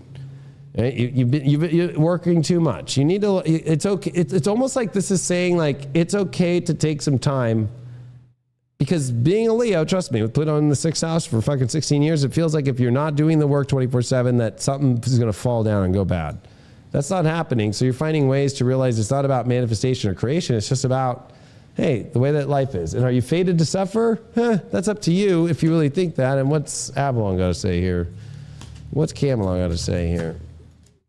Excalibur. So this does feel like a really new moment for you, and a really big one, especially with Mars coming into Leo this week. Bang.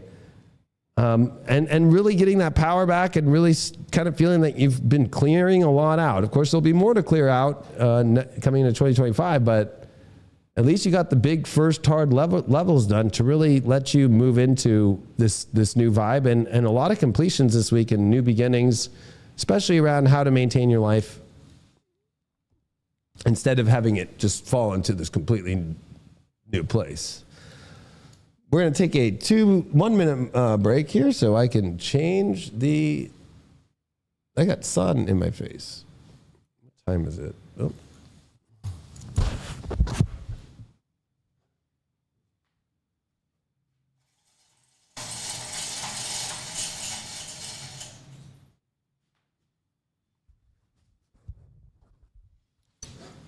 All right, what do we got there? 1, 2, 3, 4, 5, 6, 7. Oh, there's only 2 left. Good, because my wife's about to be here any second. Because we got Halloween, and my daughter Aurora's about to be here. All right. 2 or 3 left, something like that.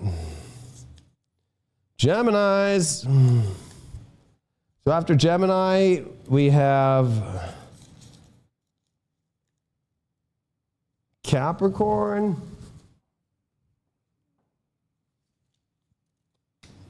Virgo, Libra. Oh, so there's more than that. For some reason, I was counting.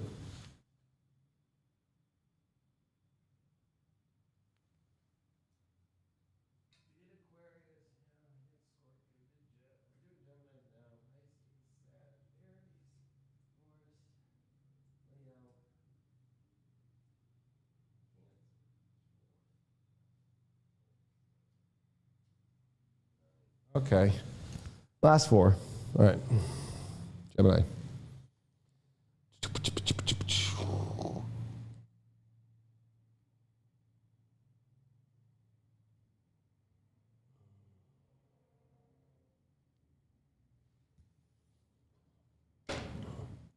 Well, Gemini, since, I mean, Scorpio Joe Biden said it perfect, you're all garbage. I'm just kidding. Oh. Isn't that funny? There we go. All right, Gemini. Well, I mean, there's a lot for you to figure out here. Relationships are definitely a big one for you too. They're not, you're like in fourth place as far as the extreme of relationships. I mean, we do have Venus in your 7th house opposing Jupiter in your sign. Mercury's coming into your 7th house, so there's gonna be a lot of hot activity about relationships. But it is a new moon in Scorpio, and that deals with your 6th house. Your health, your day-to-day routine. This is where changes have to take place. So this could be just an evolution of like, hey, schedule work change this week. Or, your health, there's a different routine that you have to take that's going to make things actually move smoother in your life. At the same token, I do feel that, seeing that Mars and Pluto opposition from your 2nd house to your 8th house, especially that Pluto at the end of your 8th house there, that Mars in Cancer that moves into Leo on Sunday night into the 3rd house, believe it or not, Geminis are really good about, where their desires are. Like, you know how to be very on point with this is going to maximize if I have this connection or if I'm passionate about this. But I think that you've come into these places where it feels like, oh, wait, but okay, I'm able to get all this out of it, but I'm not getting what I feel I personally need out of it. So it's like, yeah, it feels like a personal need, but when it comes to relationships or it comes to things that you've been really, looking at your overall life at right now about where your connection is, where your passions are, there's something feeling like it's off. And I've been talking about that, but this is about that it doesn't feel now that it's connected to your life. It just feels like your life's kind of like, this doesn't feel like it's in my life, or it doesn't feel like it's fitting in my life right. And that's because, you have to be 100% in. And for you, I feel like you kind of overcommit because it's like, well, I committed, so I have to stay. But then where you start to go crazy is where your emotions come in and your values. And then they're starting to fight and be like, okay, you committed to something, but now you're not feeling anything at all. And you've given a lot of energy and time. I do think that Mercury is going to be the trigger for you because that is your ruling planet. It crosses into Sag right after this new moon, comes in your 7th house while Venus opposes Jupiter. So I feel like there's this big conflict about a conversation, a relationship that's probably coming out of nowhere, but it's more about this deeper repressed, because Pluto in the 8th house is also where have you been repressing the last 16 years? About your needs, your wants, putting up walls. And also at the same time, no walls up, but why is there no energy coming towards me the way that I need it? I think a lot of it is communication and your beliefs about things are important for you to bring up. You also have Jupiter in your sign. It's retrograde. This is you being like, is this the story I really want for 12 years? And this brings back to the last time Mars, that leaves Cancer, comes into Leo. Of course, we'll see it come back into Cancer after Mars retrogrades in about a month. But that Mars in Leo, last time that retrograded or came in really slow like this was in 2009. So you have to look back at then and go, oh shit, you probably were dipping your toes into actually jumping deeper into your deep needs and wants. Now you have to look at it and be like, is this actually what I thought I wanted? You have to rethink and actually observe and actually have some difficult conversations. And there's going to be another person involved. There's going to be some sort of contrast in order for you to kind of have to go to battle with here. And especially about your values and needs. And this also might just be Gemini's needing to ask more. Hey, this is what I really need. Hey, this is how I actually feel.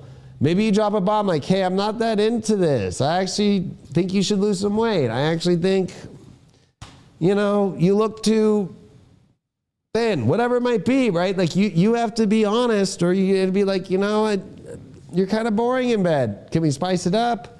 You got to try something.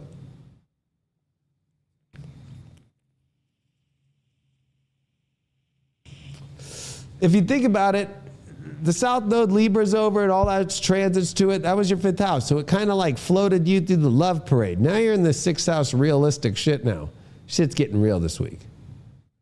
Especially about your relationships and where you're going in your life, your needs, your wants, your passions, your edge, and whether or not that edge is delivering your own personal needs that make you feel good. And then the crazy Gemini is about to finally come back out after a long time with Mars coming into your 3rd house in Leo. That's going to be there for an extended period of time and go retrograde over the next month.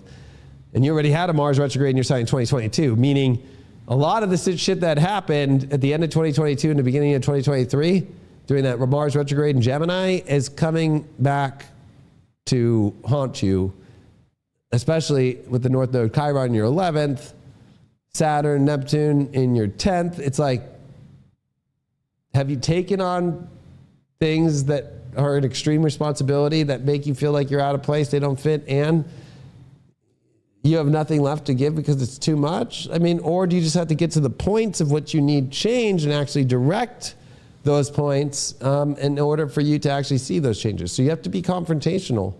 And that might be a little bit uncomfortable, to say the least. Maybe you've been giving too much of a break. I'm getting that too from Spirit. All right, let's see what's in the dice for you. Jupiter. Ooh, 11th house. Gemini. Jupiter, Gemini, you have that already, but in the 11th house, this is like, what kind of world do you want? Really? What is the one that stimulates you the most? Stop thinking about it. Stop dreaming about it. Stop. Ooh, like this is a possibility. No, it is there. I think that you're going to have to actually make these hard adjustments that you're too afraid to make because they take life and death, like endings and new beginnings in the 6th house, that the littlest thing in a Gemini's life actually creates the whole picture. So you might think it's not that big a deal, like, oh, I could deal with this and I could just make a little adjustment there. No, you can't. Those little adjustments make major shifts. And so that could be a positive if it's a good one. But if you're not clear on them or you haven't gotten even more, to the truth about them, especially on your deep needs and wants, like there's something extremely missing there. It's like, because Capricorn rules bones, it's like, it's very cold and dry. Right? So I don't think a lot of Geminis, male or female, are squirting everywhere. All right. This is Deep Love Tarot. All right. Let's see what we got card-wise for you here. All right.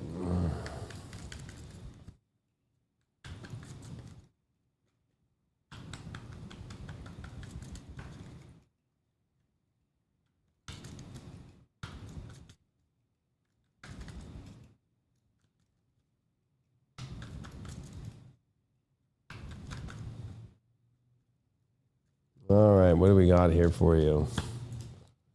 Ace of Swords reversed. Your challenge here is the 8 of Cups upright. Judgment card reversed is your overall. Look at that. Ace of Swords. It's almost like the challenge is you just wish that it would just be so easy to figure out like a way to get through your problems and just find this spearhead of truth that just is easy for you to figure out. No, you got to confront situations. It's not an easy situation. And the challenge here, letting things go. 8 of Cups. Right? Like moving on. So, that could be the deep fear here, is like you feeling trapped and you don't have to stay in this fucking graveyard anymore. You can move into the area you want to, but it's like, I've put all this energy here. I don't want to have to leave it. Judgment reversed. I think that, it's almost like you're not maybe being judgmental enough, or you're not rising to the calling, right? This is getting out of the coffins and going to where things need to go, where Spirit's asking and you're not doing it. It's almost like the universe is kind of, I hate to say it, but it is Halloween, I'll say, screaming at you, and you're kind of like, nope, I don't want to listen to you, God. Your spiritual advice, wow, the actual main card of this deck, the Empress card, but it is the Empress reverse. So you are not holding your best and highest beauty and value for what you deserve, and you know it, and you need to face that. Let's see what your shadow is here. Addicted. Ooh. Are you really addicted, or is it really just sucking the life out of you? That's what addiction does. They feel like it's too hard because, but it is still good. No, it feels like something toxic going on here. Or just empty and it's like not really delivering much. Addicted is kind of like hitting 2 packs of cigarettes and still not being satisfied, right?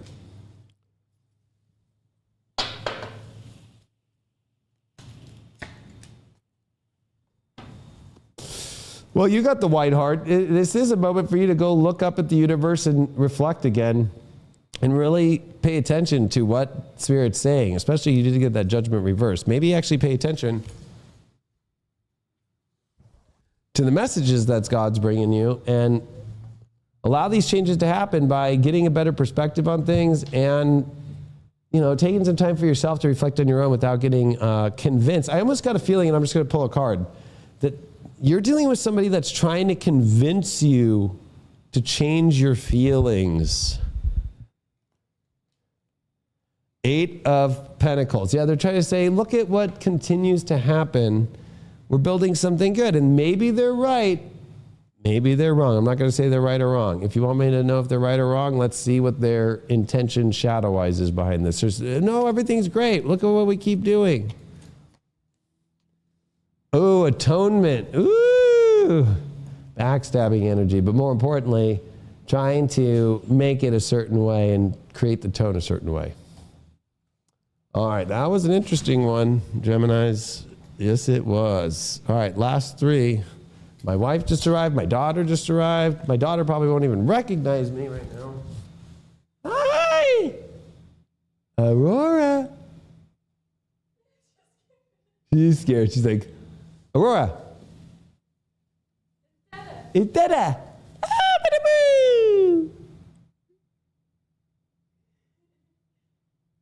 Where's my Princess Aurora?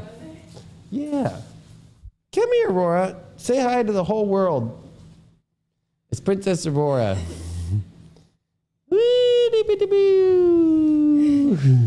are you doing? Yeah, what are you doing, my little sweet angel? Look at you, so cute. So cute. So cute. Look at, we're doing tarot. She has her own tarot deck, actually, and she pulls it out every day, and it's a really cute deck. It's like really positive. Oh, you want to play? Yeah, judgment reversed. Yep. You got to tell the Geminis, pay attention.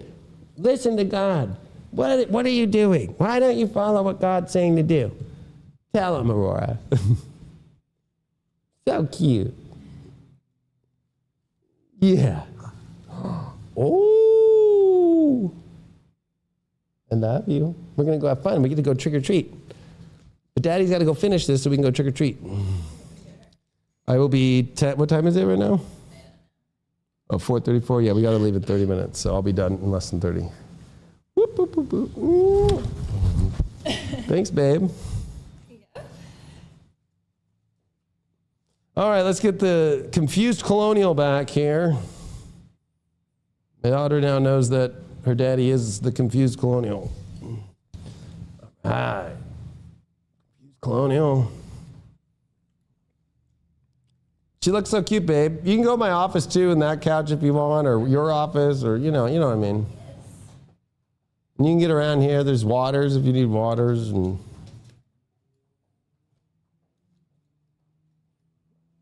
all right.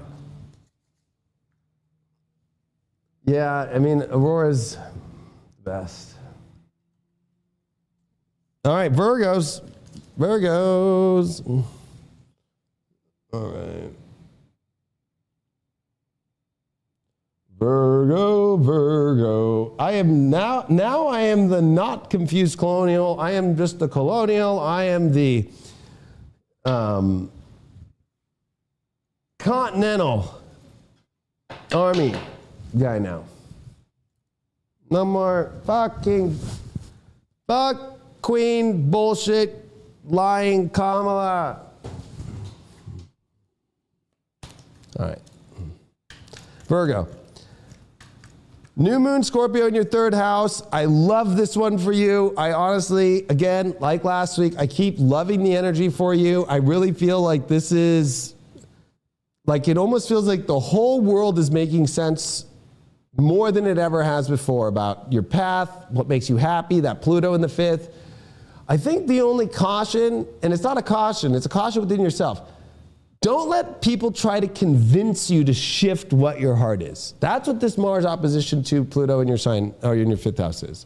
I also think that, you know, the Venus Sag energy with Mercury that's coming into Sag, while that opposition to Jupiter, what you do need to take into consideration, I think you feel very secure, you feel like your path's going in the right direction, but there is this kind of like underlying like, well, when it comes to like, how does that look in my long-term life, my personal life?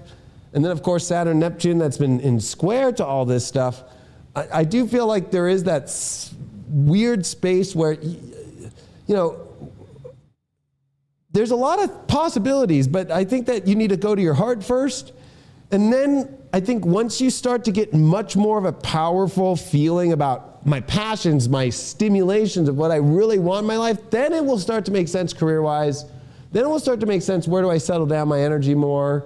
And then it'll make some more sense about the kind of relationships you either have or you want to keep in your life or not be so confusing. The good news, I think you are, again, one of the best zodiacs of all the zodiac right now.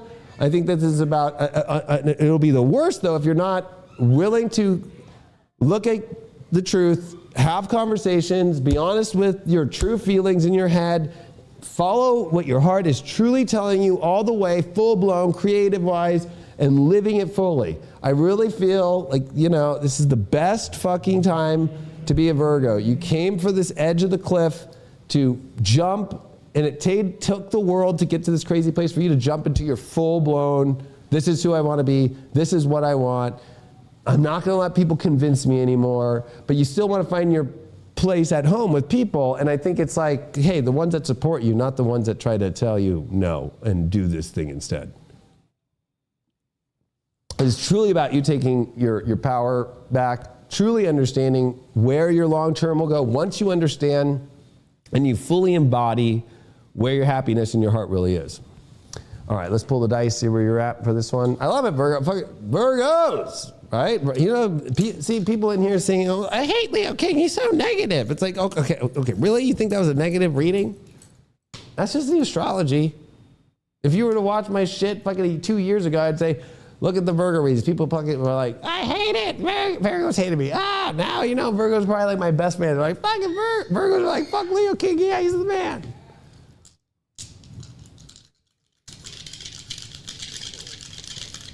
So, all right. We did get 3rd house here. We got Venus and we got Cancer. Ooh, another 3rd house transit aspect with this, but Cancer. Yeah, I think that for you, this is really solidifying the emotional with the factual, meaning that like what you've been focused on, what your needs are, how you want to express yourself. There's a big part about expression in the astrology, but even in this, there is the things that are actually factual and making sense to you. For whether it's a conversation, it needs to be an important one though with Venus. It has to be about a constructive aspect about your emotional needs. But I do like this because there's a lot of validation happening for you of where your emotions has been, and I think that's what's making you feel so good, is that for the first time in your life, your actual thoughts, your actual emotions, they're really starting to line up. You just have to act on them though. All right, let's see what we got here in the cards for you for this Deep Love Tarot mini reading. Sponsored by Jewel and Starry.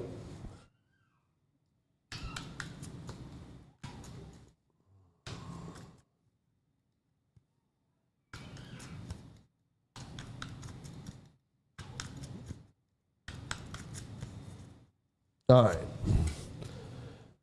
We got a Page of Cups upright. I told you, even the fucking tarot's going good.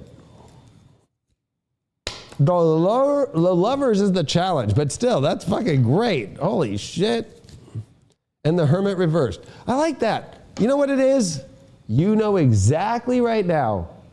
Honestly, this Prince is a Knight. So actually, it's not the Page. It's the Knight of Cups. You are moving forward. It might feel slow, but you're moving forward emotionally. You know you feel confident. But this challenge is, well, where is my true happiness? It's not about relationships. It's about your own happiness first. And I think that you might have a partner or a person you're dating who's triggered by you going after your happiness, and that's going to be a telltale sign. And that's where, don't be the hermit. I like this. Fucking, you don't need to go to a cave to keep, am I sure? Do I need to understand more? You've already figured so many shit out. You need to act on it. You need to be walking out of the cave, not walking in the cave. Your spiritual advice is the strength card upright. Yeah, it is time for you to really own it, Virgo. I love this. The cards are saying it. The astrology is saying for it. I feel like this is like freedom in many ways for you to truly follow your happiness. Your shadow card here is, you got envious gluttony. Huh. You know, I think it's that Mars opposition. There's going to be people envious of you trying to tell you again what to do. And I think that don't look at what they've accomplished, because did they accomplish that from their actual heart that you're finding? But your shadow is the fear that you might be missing out on something and wanting something that maybe others have had. Don't. There's nothing that you'll be missing out on there. What does Avalon have to say? Camelot, show up for me. I spent many times in Camelot. So much time in Camelot. Bridget showed up. This is the wild hair one. She goes around town and has a badass time. She knows her heart. She knows her happiness. She knows when she's ready to be a freak on the leash or the nice schoolgirl. She's Bridget. And she's ready to have a good time. And she's also knowing who she is in the most eccentric and radical and positive and secure ways. Bridget can be yours for just $13.99 a month on highvibe.tv. No, I'm just kidding. I was trying to game show that one for a second. Great reading, Virgo. I knew it though too. I fucking the astrology. Okay, I think it's like Capricorn and someone else. So we're just gonna kind of Capricorn. So the last one will be Libras. All right, Cappies. Rigid. Damn. All right. Okay. Ooh, uh-oh. I need a bigger table. New studio. Rocking the new studio. Capricorn.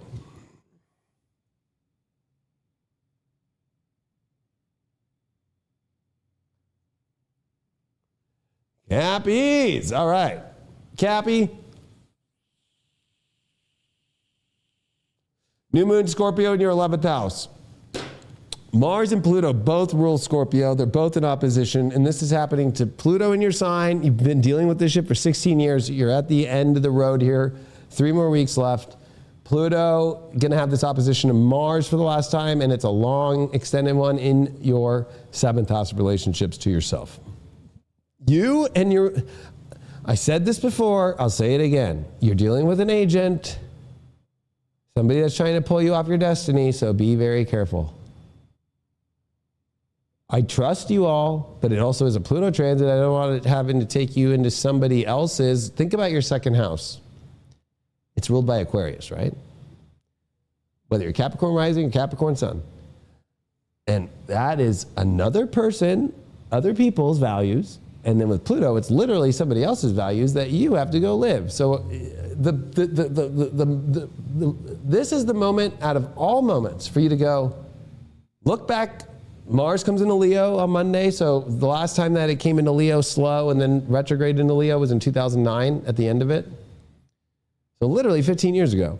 So it's like, what have you learned over the last 16, 15 years about how you came into your whole, Pluto transit? Did you go live your life for somebody else's values? Trying to prove something to them? How is that happening again now? My recommendation, don't full blast into a relationship right now. Please don't. It's going to be all about their values, their life, their shared things, and then you're going to have to be, working even harder, but at least you'll figure out who you are, but you don't want to be defined by somebody else. You got to be defined by who you are and your own mission. They might act, again, they're going to be very matrix, like as far as especially being an agent, be like, oh yeah, of course I want your values to work out. Well, it's about your shit too, but they don't really show that.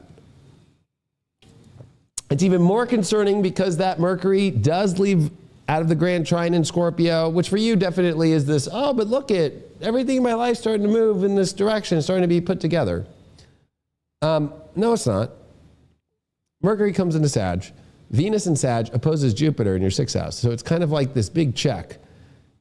Is it really that good? It's kind of like rotten eggs. Like the egg looks good on the outside, but we're going to crack it and see what's really in there. That Venus in the 12th, are you going into a past life situation with a relationship that actually is going to be difficult for you to actually deal with the reality and facts and actually a life that you really fully want to do? And you're gonna start to see that this week. Like, oh wait, there's something where I'm being pulled into this reality that actually feels like a past life situation. I feel like a lot of Capricorns, especially Pluto has a lot of karmic aspects to it, are, if they're engaged in new relationships, or even if you're single, you might be dealing with an old ex or somebody, or there's some situation or somebody you've known for a long time where it's bringing up a huge karmic situation that needs to be closed down and gone through. You got 3 more weeks left, but this is the last time with Mars in Capricorn, or in Cancer with Pluto in Capricorn. So I would say that this is the one to pay attention to this weekend. There's something about this weekend that's extreme on the highest level about, like, are you gonna really take a plunge back into going back 15 years, 16 years ago, and then relive that again, but without it really being about you having to learn who you are, but now it'll be about somebody else's whole life fully? Pay attention. Big time. You don't want to keep having to do another reset, and you won't be able to reset. Pluto will leave your sign and there's no more resets. Then it's only in your money house. It's like, okay, they're going to take all the things that we built together. They're going to take this. They're going to take that. They're going to take my soul from me in a way. They're going to take everything that I wanted and they're going to rip it out. And I know that Uranus is in your 5th, and I know that you're like, fuck it, I'm ready to go gamble on my happiness. Just be patient, right? And make sure it's the very best, because you could be dealing with something that looks spicy, but is more mild than hot. Actually, I would say fully mild, not hot. All right, what did you get in the... You rolled Taurus, 4th house, Sun. Yeah, I think that, gosh, I know you do feel like you just want to go in a safe place at home that feels good, a place of comfort that feels good. This is a moment for you to go, is that really the very best place for me to go? I think that you really don't know yet. I mean, you do have, that North Node Chiron in the 4th house there. I think it's important for you right now to go, it needs to be the very best before I fully solidify into these things and fully drop into these things. All right, now let's go into Deep Love Tarot mode here. See what we got for you this week, Capricorn, here, especially on this most auspicious, extreme moment of, making sure that an agent from the Matrix doesn't pick you up. Oh, hi, Aurora. Da-da. Are you a good girl? Are you a good girl? We'll give you a flush, because Aurora was like, flush, Dad, flush. Flush, Dad, flush. Yeah? Yeah. Flush. Flush. It's cutie. Almost done, Aurora. I've done it about 5 minutes. We're going to go. Trick or treat. First card is the Judgment upright. That's so crazy. It was reversed with the others, and you get that. The Star card. Well, you got all these major arcanas popping up as your challenge, and your overall is the 6 of Swords. Well, I would say this is a moment that you need to really pay attention. It feels extremely fated, but are you rising to what God is, or are you rising of the God of what you think you're turning somebody into godly when they're really not? The challenge here is you think that you're starting new when you're not. If anything, it's the opposite. It's not a new start, it's a repeat of an old pattern. And that 6 of Swords there, I do feel like for you, you need to kind of move into new directions, and I mean ones that you haven't been thinking about right now. So you are at least in the safe zone for when you cement who you are. Your spiritual advice is the Three of Swords, the heartbreak. Allow this heartbreak to happen. I love this deck because this little vampire girl knows to just cut the head off the bird. It's just like, that bird's so annoying. It's an agent. Cut the head off. Kind of like cutting the head off the snake. Let's see where you are with your shadow. All right, here. Addicted. Yeah, you know what? For this, I feel like you are kind of addicted, but I'm going to be honest with you. It kind of is like an old cigarette butt that you're dealing with. It's not even that great. There might even be something about old cigarette butts around them. They look like one, they act like one, or they have them all around. Oh, mommy looks the part too now. I might already on the wireless. I love it. Oh, I'll do that for you. That's what the men are for. We're here to. We can do the corset. We can tie that corset. I'm sorry, we don't have like in the 1700s some little woman that just goes around and ties the back of a corset. All right, Avalon is saying, Browen. Oh, it's not the worst, but this is about really, coming back to a balanced place. The seashell, listening to the noises outside, sacrifice.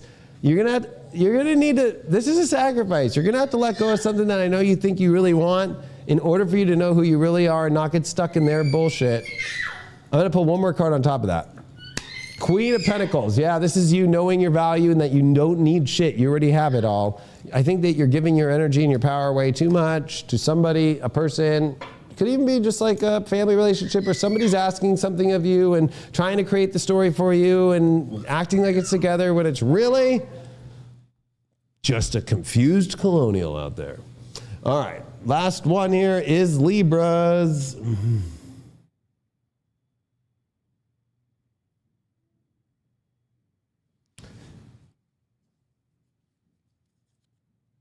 All right, Libras. All right, Libra, well, we are in Scorpio, new moon in your second house. Don't confuse that with it being all about your own needs and values, right? You're the flipped house. So Scorpio is about other people's needs. Second house is about your own needs, and you got Uranus there. But the big news, Mars, Pluto in opposition. Pluto in your fourth house, Mars in your 10th. So what it feels like your need is you need to feel that all your emotions are met in order to reach where you need to go. And it feels like maybe those aren't there. There's a conflict, right? So the second that you want to go accomplish things, up, I have to take care of myself. Okay, I've taken care of myself. I'm over taking care of myself. I want to go work. Up, or, oh, it's too much work. I need to go take care of myself. You need to get back down to like, okay, what are the things I value the most in my life? And understanding that in a very basic way. Like, okay, I get this much out of these things I desire, and that I want, and that I need. That's filled up. Okay, how much energy does that leave me? How much value does that leave me? Remember, this is a north node in Aries. This is a south node in Libra. This is not about your own life fully. This is about how you connect with other people. This is where that Chiron is too. And if you really think about Venus in Sag, Mercury coming into Sag, and then Venus opposite Jupiter, while Mars comes into Leo, this is a big one because remember, it's not about your friends. You can't make love to your friends. That's the end of the Libra cycle of the last 100+ years. Libras cannot be in love with their friends anymore. They have to actually be in love with lovers. That's the whole, what the fuck? And that's where I think it's interesting is that Venus and Sag there in the third house, opposite to Jupiter in your 9th, you don't really know all the facts yet of how to get to where you want to go. You need to deal with the control situations and your emotions and making sure that you're not trying to control your emotions and have boundaries with control. And when you're in an emotional good space, it's about going with when the emotions are in a good space that you can execute the most things instead of trying to force emotions to feel a certain way to execute what you need. Friends are there to be there in support, not to be your lovers, not to be the people that you only trust the most or that you only feel happiness with, right? Going out on the town isn't the only thing that makes life happy, right? And people that are just friends are not the only thing that makes things happy. There are other people, and that's where that Aquarius stuff eventually, in just the next 3 weeks, 20 years, you're going to be realizing that actually true love is with you unfreezing that cold heart, right? And making sure that that heart's always out instead of only when your friends are around. So I think that this is a big moment for you of realizing I need to understand the values and how much that's delivering instead of putting value on so many things that you're trying to fill all of your needs and all of your wants, and it's typical Libra style, unbalanced out, and then trying to control the emotion to feel a certain way to accomplish something when you can't. You can't control your way emotionally through situations by trying to make everything be a certain way in order to feel good. Like, life is not mechanical. And that's where I think you're learning the biggest lesson with Uranus in the 8th, that passions are not mechanical. And so, you know, it seems when you're like a judge in life and you're always trying to balance things out that it's very mechanical. If I put enough here and I balance it out, it'll work out. That's not how it really works. All right, let's see. What dice do you have here on the Deep Love Tarot part of the reading here? All right, you did get here Virgo, and you got Mars, and you got that in the first house. Whoo-wee. So yeah, you're really focused on yourself and all the specifics and the way your life is working right now.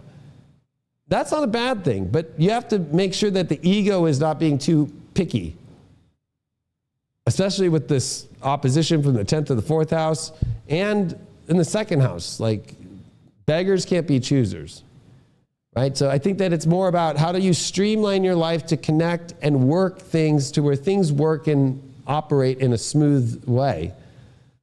But you might be too focused on a specific way that it has to be, and that might be the problem. Let's find out what's going on in your cards. We're going to shuffle this, and that will be the end of Deep Love Tarot and your sun sign horoscopes. No other astrologer or tarot reader does both.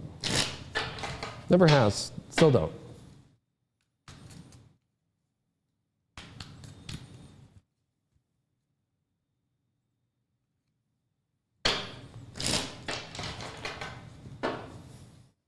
All right.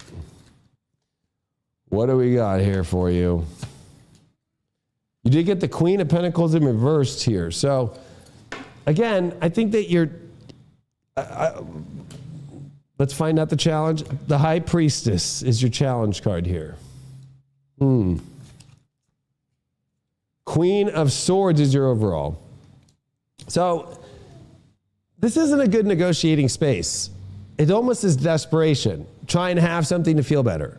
That's not going to be good. You're misguided. The High Priestess in the challenge is getting bad advice from people that are just kind of coming up with cockamamie out of nowhere.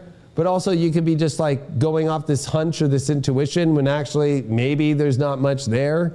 The positive is you need to get to just actually what the facts are, what the cold hard truth is, and just focus on this is what I'm dealing with and the acceptance of the truth. And believe it or not, Queen of Swords actually sees finally through the clouds. I think that you need to kind of see things through, see where the direction can go through the clouds, and then things will be a lot better. But I think getting convoluted and trying to have things that you need and trying to live off what's my intuition saying and what I could have and how do I get, it's almost kind of like a desperation moment of how do I get this? How do I have this? How do I change this? Your spiritual advice card is the Ace of Pentacles in reverse. Again, stop looking at the new path to create. That's the problem. Start looking at the path that you already have and how it could be better. Shadow-wise here, you do got, you got the Gilded Regret. Don't do things you're going to regret this week. I've been warning Libras the whole 18-month transit of South Node Libra. You guys and your ego, it doesn't matter the day, the eclipse or not, can pick your ego in a millisecond and ruin your whole life. Don't. That's the shadow. Is like you're feeling like I'm about to do something that I feel a regret. Listen to that. That's the intuition to listen to instead of the good. Oh, well, if I get rid of this, I'll get all the things I want. This is your big your big greedy moment. Watch out, that greedy ego. Oh, and you got the Holy Grail. It's just, you know what the ultimate value is? Your life force energy, spirit, the wisdom and the regeneration of that love, spiritual energy, and that holy grail energy of the infinite from the divine, and that restoration that comes from it, and that infinite that comes from that.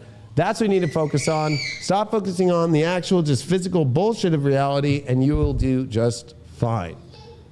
I appreciate you all very much. It was good to be back after all these years to do a mini Deep Love Tarot mixed with your sun sign horoscopes. I will be bringing the show in its full entirety with the cameras above and all that shit again, and with all the different card decks, and having a great time while also giving you your sun signs like I used to. That will be starting in the next week or two. I appreciate you all very much. Happy Halloween from the really confused colonial who already threw the Kamala Harris king, queen, monarchy life out the door. I appreciate you all so much. Be rebels out there. This is the time to be a rebel and to take this country back, because nobody's coming to save us. Europe won't save us. Nobody will. And don't fall for all the propaganda bullshit out there. There's a team and a unification team out there with great people who want to get rid of all these crazy situations with health, crazy situations with our money, with the way the world works, with spirituality, and with throwing all these dark things out into our reality. It's time to put an end to that. I appreciate you all very much, and I will see you on the next Sun Signs Deep Love Tarot. Make sure that you share these. Make sure that you get my awesome event that I just did. It's 4 hours plus long. It's about that X moment that's coming here in March and April of 2025 that's going to change all of humanity for the rest of our lives, and the most extreme change to humanity that has ever come. And the build up to that and how you can read it in your own charts in 3 different places. I appreciate you all very much. Please share this. Please subscribe. Join me on highvibe.tv, and I will see all of you on High Vibe. Take care. Peace out. Bye-bye. Have you ever felt the universe pulling you towards something greater? A moment when everything changes, a pivotal point in history? That moment is now. The cosmos is aligning. Ancient prophecies, astrological signs, and secret codes all point to this singular event, the X moment. On Friday, October 25th, 2024, at 3 p.m. Pacific, join us live as David Palmer, the Leo King, unveils secrets long hidden from the world. Secrets decoded from the works of his Hypergate schools and 12 years of decoding. This isn't just another live stream. It's your final call to power. Imagine unlocking unprecedented personal strength, transforming your life with knowledge reserved for the select few, ascending to a higher state of being during humanity's greatest shift. Every civilization has its defining moment. This is the one that defines all civilization. This is yours, but time is running out. Hundreds of thousands have already embarked on this journey with David Palmer. They've transformed their lives. Now it's your turn.